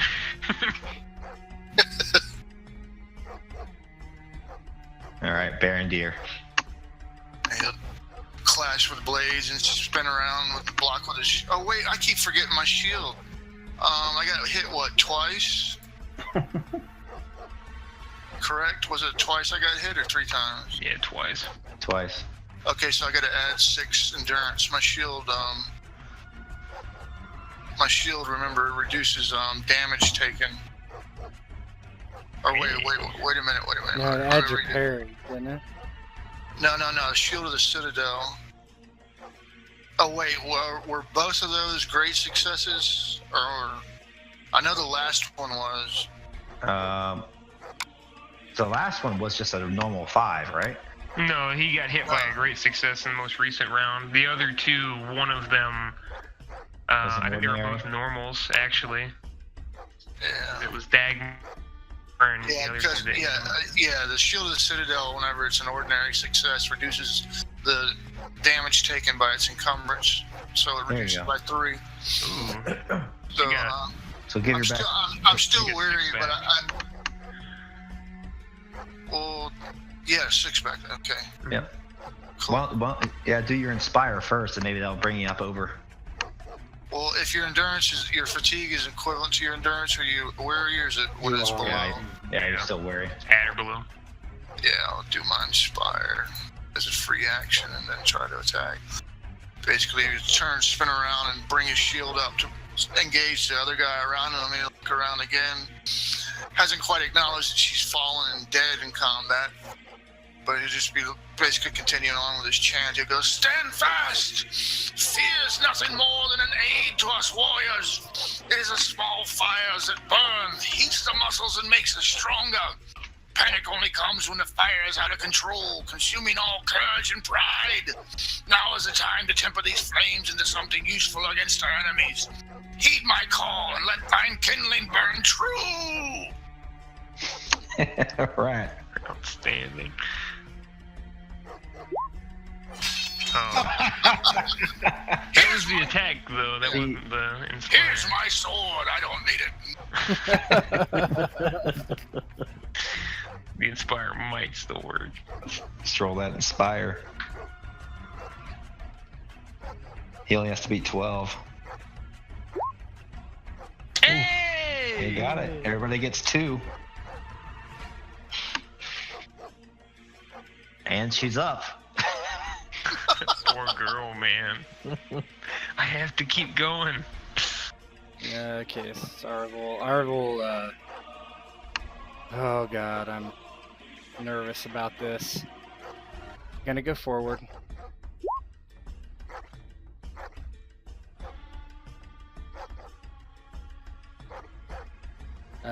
Going to use first the royalty revealed. So I'm gonna do a battle check to reduce all the enemy's hate by 1. I believe that's what that does. Mm-hmm. So he basically as he's turning on this guy and the dog behind him, he kind of kicks his foot out at it and then yells, "I am Arvel, son of Arafel. I cast you down in the shadow that whence you have come." And do the battle roll. Find it. I have to beat a 10. Success. Awful roll. Yep. That'll take his hate down though. So at this point, the dog behind you. Yeah, it takes everybody's hate down, not just him. Yep. This one goes down one, but his dog stays. Okay, and then I attack. 13. Close though, right? So you hit. No, oh yeah, I am close now. That's right. Yeah, you went close. Mm-hmm. That's the regular damage. So 7. 9. Two-handed. He's two-handed. Two-handed. One off the edge. All right, doesn't kill him, but he's fighting. All right, B team. Come on, Goody. Please kill this guy. Don't let him hit Come me. on, Goody. If you hit him, you get 5 damage. It kills him. There you go. Hey! Oh well. It's 18. You need to beat 12 plus 6, 18. 18. Ugh. Do the hope. No. Goody cannot be Hope. I hope could kill him though. Yeah, but I can't imagine that he's not close to being miserable. His hope's in the 20s or something. Oh, So, well. no, He's not I even have hope. close. I have hope. I'm gonna hope it, and seeing that Aravul, the leader of the group, is being attacked and is wounded, he's gonna take his time and shoot that arrow straight at this person that's attacking. Since that's your fellowship focus, you actually get that hope back. Boom. Whoa! Yes. All right. So what does that look like? So Goody kind of has lost one friend he doesn't want to lose. Screams Aravul's name out. Aravul, move out of the way, because Goody's anyway short, so he can't shoot over his head. So he's gonna once he moves out of the way, he's just gonna shoot his arrow at this fool that's been attacking us.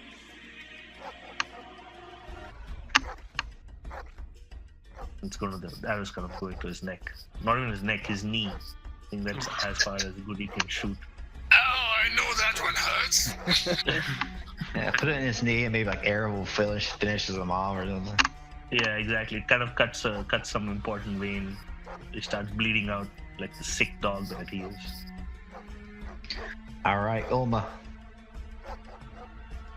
Let's try to save our girl. Jeez. Feels good, man. That's a miss. You hope that? Be 18. I have a body of 3, so No. no. Let's see what. Agaron, Let's all see what- ones, here they come. He's probably gonna do nuts. I'm going after Barondir's foe here. Well, let's see. Which one's? He's going after Barondir's. Oh my god! Oh god. This is ridiculous. Rearward's just not worth it, man. Fuck this shit. Yeah, I'm just going defensive next time. Yeah, for now. It's the same thing, though. It's still Yeah. 12 plus. Yeah. No, fuck that. Then I'm going closed. Go close. That's just a bad roll though, because he's rolling 4d6. Yeah, and every time he rolls 2s and 1s. Yeah. No, yeah, he He can hope it and beat him. He's good, but he's Rearward's hoping it. rough to play in. He's hoping it just because he wants to hit something. So he's hoping it, and he goes down to 11. Okay. So he hits the guy near Barondir, but just like a pinprick in his shoulder, and he keeps fighting. All right, we back to the bad guys. Mm-hmm. All right, seeing that, why don't you stay down? Jesus, this poor girl. Oh my. Here comes that hate. Yeah. He can spend one more. Let's see. Did you remove his hate from when I did Rose? I did. Okay. He can only He's spend still one hateful. more. He can spend one more. He could do it to spite us. Let's do it. Let's see what we can do here. Savage Hound. Oh, Miss. that's it. Miss. 12. Let me see what her parry is. Her parry is only 5 hits.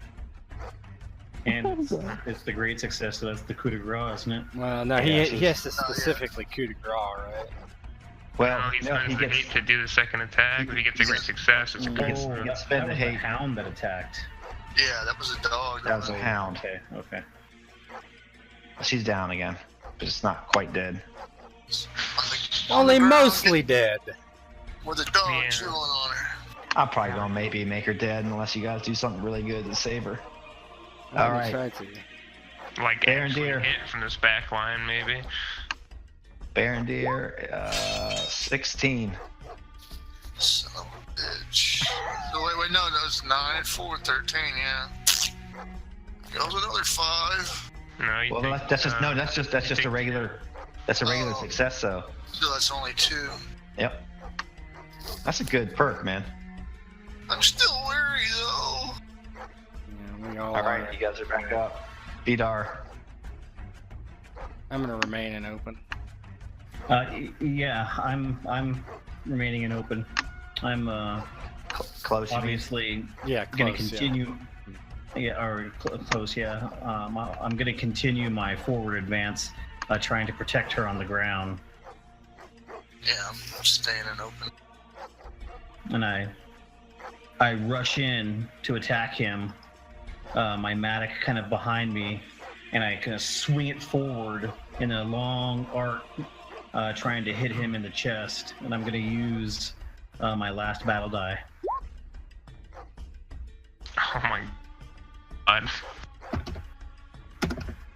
Roll a d6. Bye bye.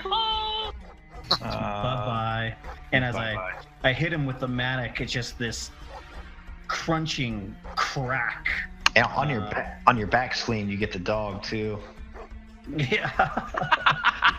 There's this crunching crack as all of a sudden he just falls to the ground, his chest caved in. And then the dog, as he goes to leap at me, I just bring it back up and around and right on top of the dog. Crunch. All right, Ervil. Can I get over here? To Vidar? Yeah. Yeah. Well, I was thinking of trying to heal her with 1 die, but in a battle die. I don't know. If that would do anything or not. Yeah, you could staunch her bleeding. I mean, we're not doing shit back here. I'm probably gonna go do it anyway. But I guess you wouldn't know that, so if that's what you want to do. Well, nah. He just as he's running across the field. He like comes up along the side of the guy with Baron Deer and just kind of swings his sword at the back of the guy's legs.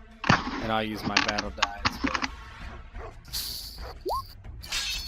Oh my god.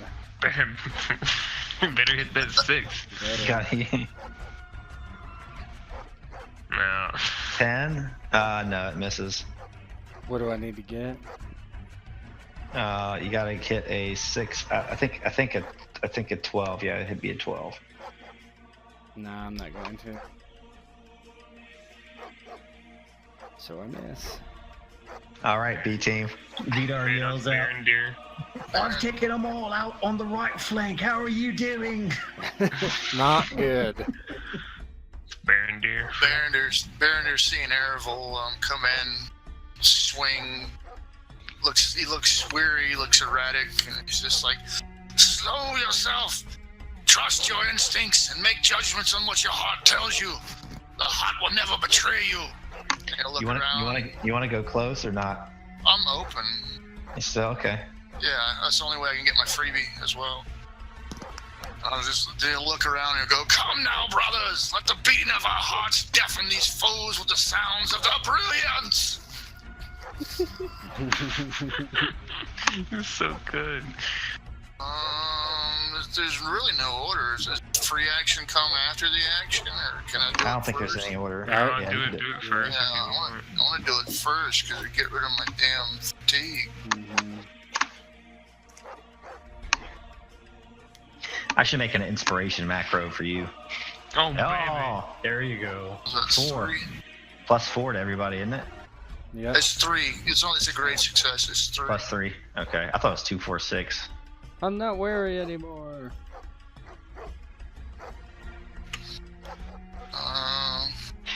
God, what a great ability that is. It saved us. Yeah, oh god, multiple times, I'm pretty sure.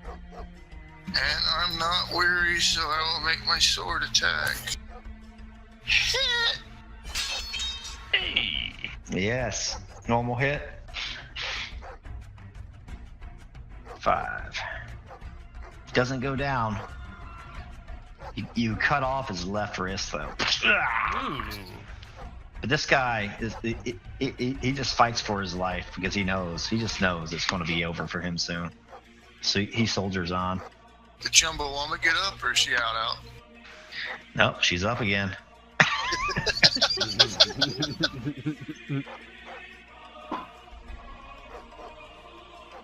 Alright, shoot this guy, please. Yep. Goody is, hearing Berendi's words, he's gonna kind of come rushing up, like halfway up, stop short, go into an open stance, and shoot his bow. I don't think you can shoot from open Nah, stance, can you? Yeah, has to be from rearward, yeah. Yeah, sadly. Just come in with your blade going, for the Shire! Yeah, do that shit. I'm coming all the way in and going with the blade. Is getting. There you go.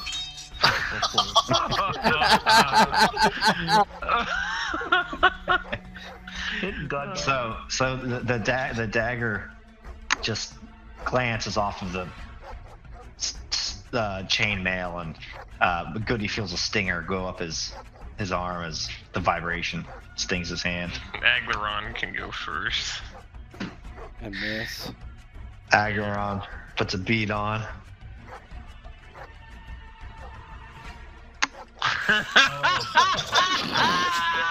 It's all. This is ridiculous. Alright. I'll try to redeem myself because I can try to heal the chick after. Somebody's gonna take an arrow of the 3 of you guys. Goody will take the other. Look, I don't expect anything ever, so All right, Airvul takes 5 damage. Get shot in the back by my buddy. Actually, that's a 15 damage shot. Yeah, that was. oh my god. Why is it two a great- why is that it is- 15? He rolled 2 great There's successes. He told. Yeah. Oh, I was No, looking. I would just say a 5 because it's a miss. Oh god. Yeah, I'm not gonna. Yeah, do I that to was you. looking at all my stuff. It's fine.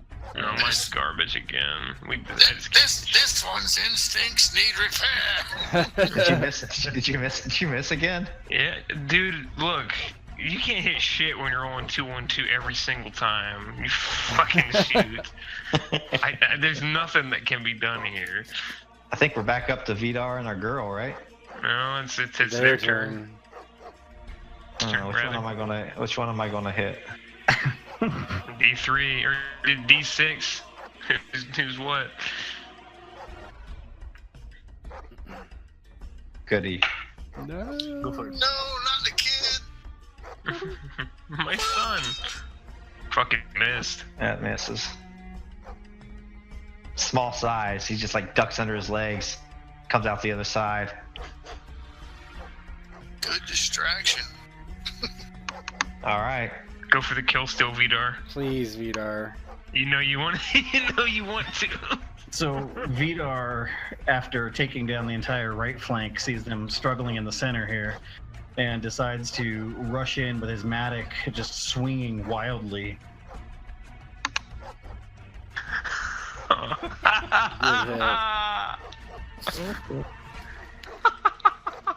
Damage. Yeah, 8. that's what I was just thinking. If we did not have Vidar, we would be awful. Oh shit. That gets him. Oh, I thought you could use some help. Hope you don't mind, boss.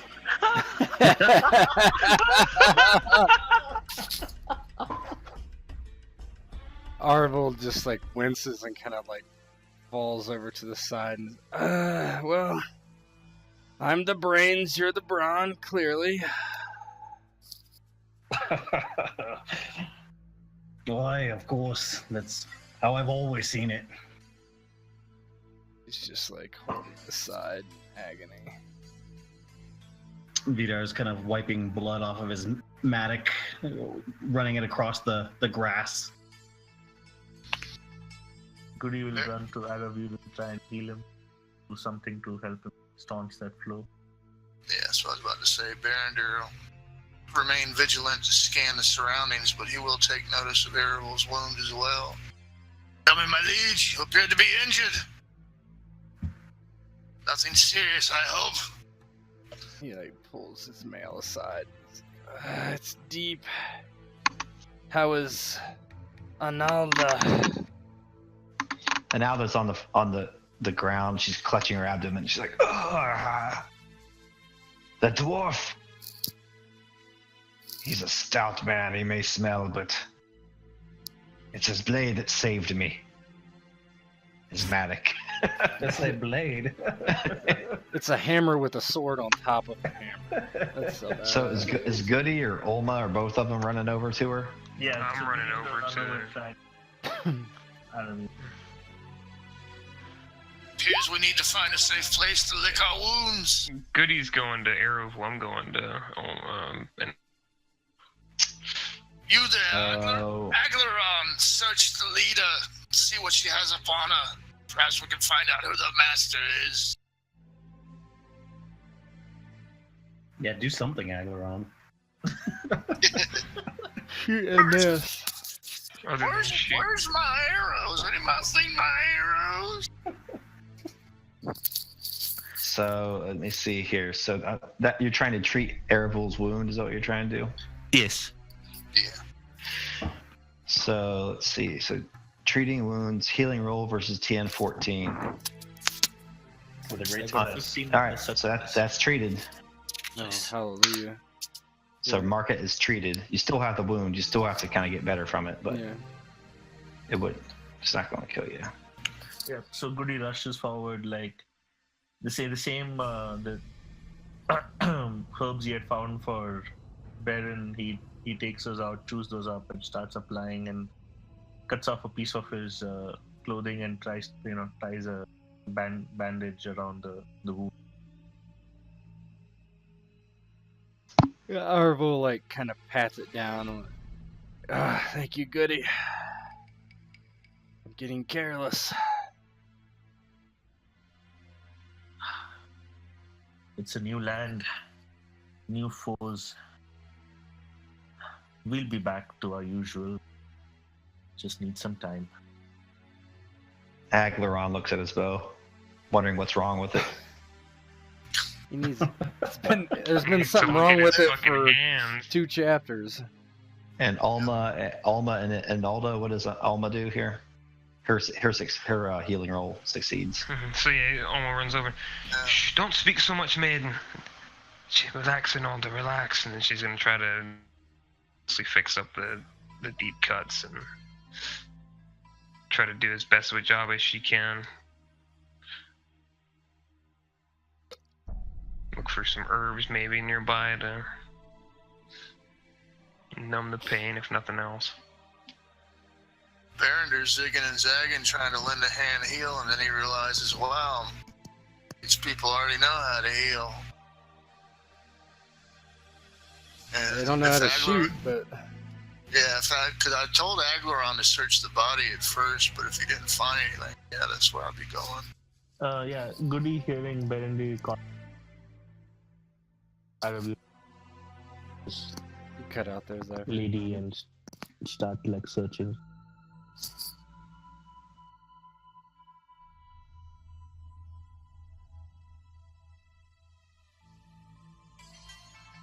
All right, I'm sorry, I missed that last part. Cut out. Oh, sorry. So once Aravu is healed, Goody will then move where Berendir is and help searching that lady. And that's my search roll of 15. All right, Barendir, do you want to roll a search as well? Yeah. Let's see who gets higher. See who finds this thing. What search? You might dolph it. Beat out Time the for the hobbit. dolph. You roll an eye and you put it back in the pocket. All right. So you should see this. Goody, here's what you find in the on the leader there. Can you see that? Yes. Oh no. You see the handout? At the bottom it's not. Yeah. So let's just pretend this isn't like a common tongue instead. Okay. Oh, I see. Okay. This one, just pretend this one is in common and not in the black speech. Okay. Okay.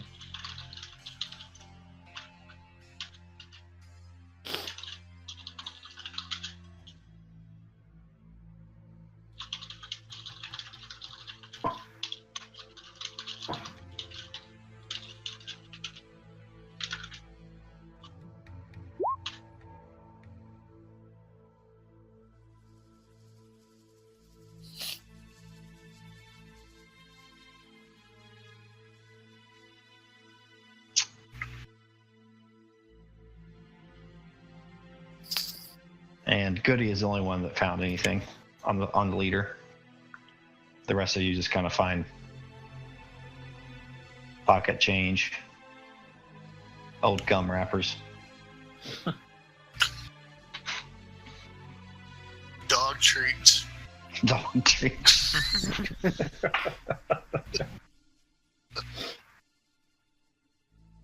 So once things are kind of settled, Goody will go to Aravul and show him the letter.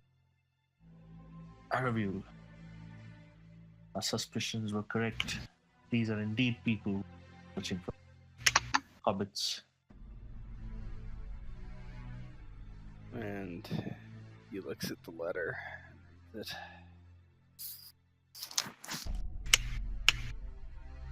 And nods. Although I don't know what it says. Let's see.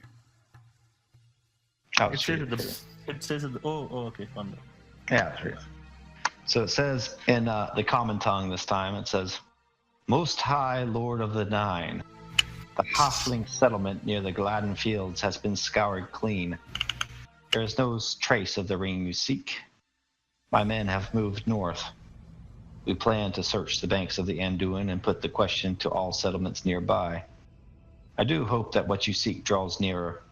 It seems that change is in the air, and our victory is at hand.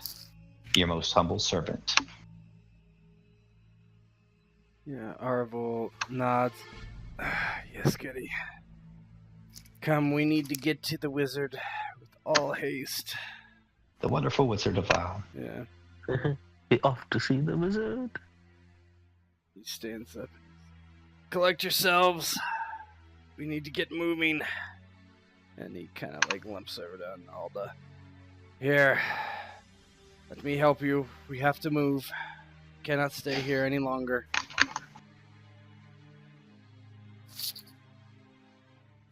Aglaron, help me.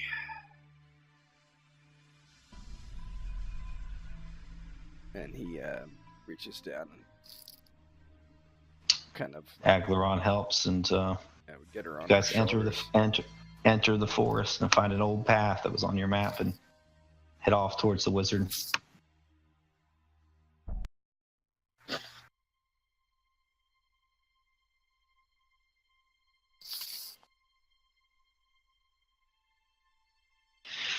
So each of you walk through this forested glade for a while, and at first the eaves are black and full of shadow. But then suddenly the path becomes wider and the trees don't look so crooked and creepy. And it's high noon, and here and there you see that squirrels are in the trees, and they seem to be watching you as you march forth. Then a bird flits from behind you and races forward and goes into a clearing, and it's a clearing that you all burst into. And around the settlement you see a very large hedge. It goes about 3 or 4 meters tall, and at the hedge's gate there's a man there garbed in a black cloak with a old gnarled walking staff. And one of the squirrels kind of goes up to him and hops up onto the wizard's shoulder and starts to chirp. And says, yes. I've heard word that you're on your way. Come in. We have much to discuss. Until next time, the end. Oh, Yep. that was a good session. God, we almost get killed. Mm-hmm. You almost got killed. Yeah, First well, round of combat. everybody besides Vidar almost got killed.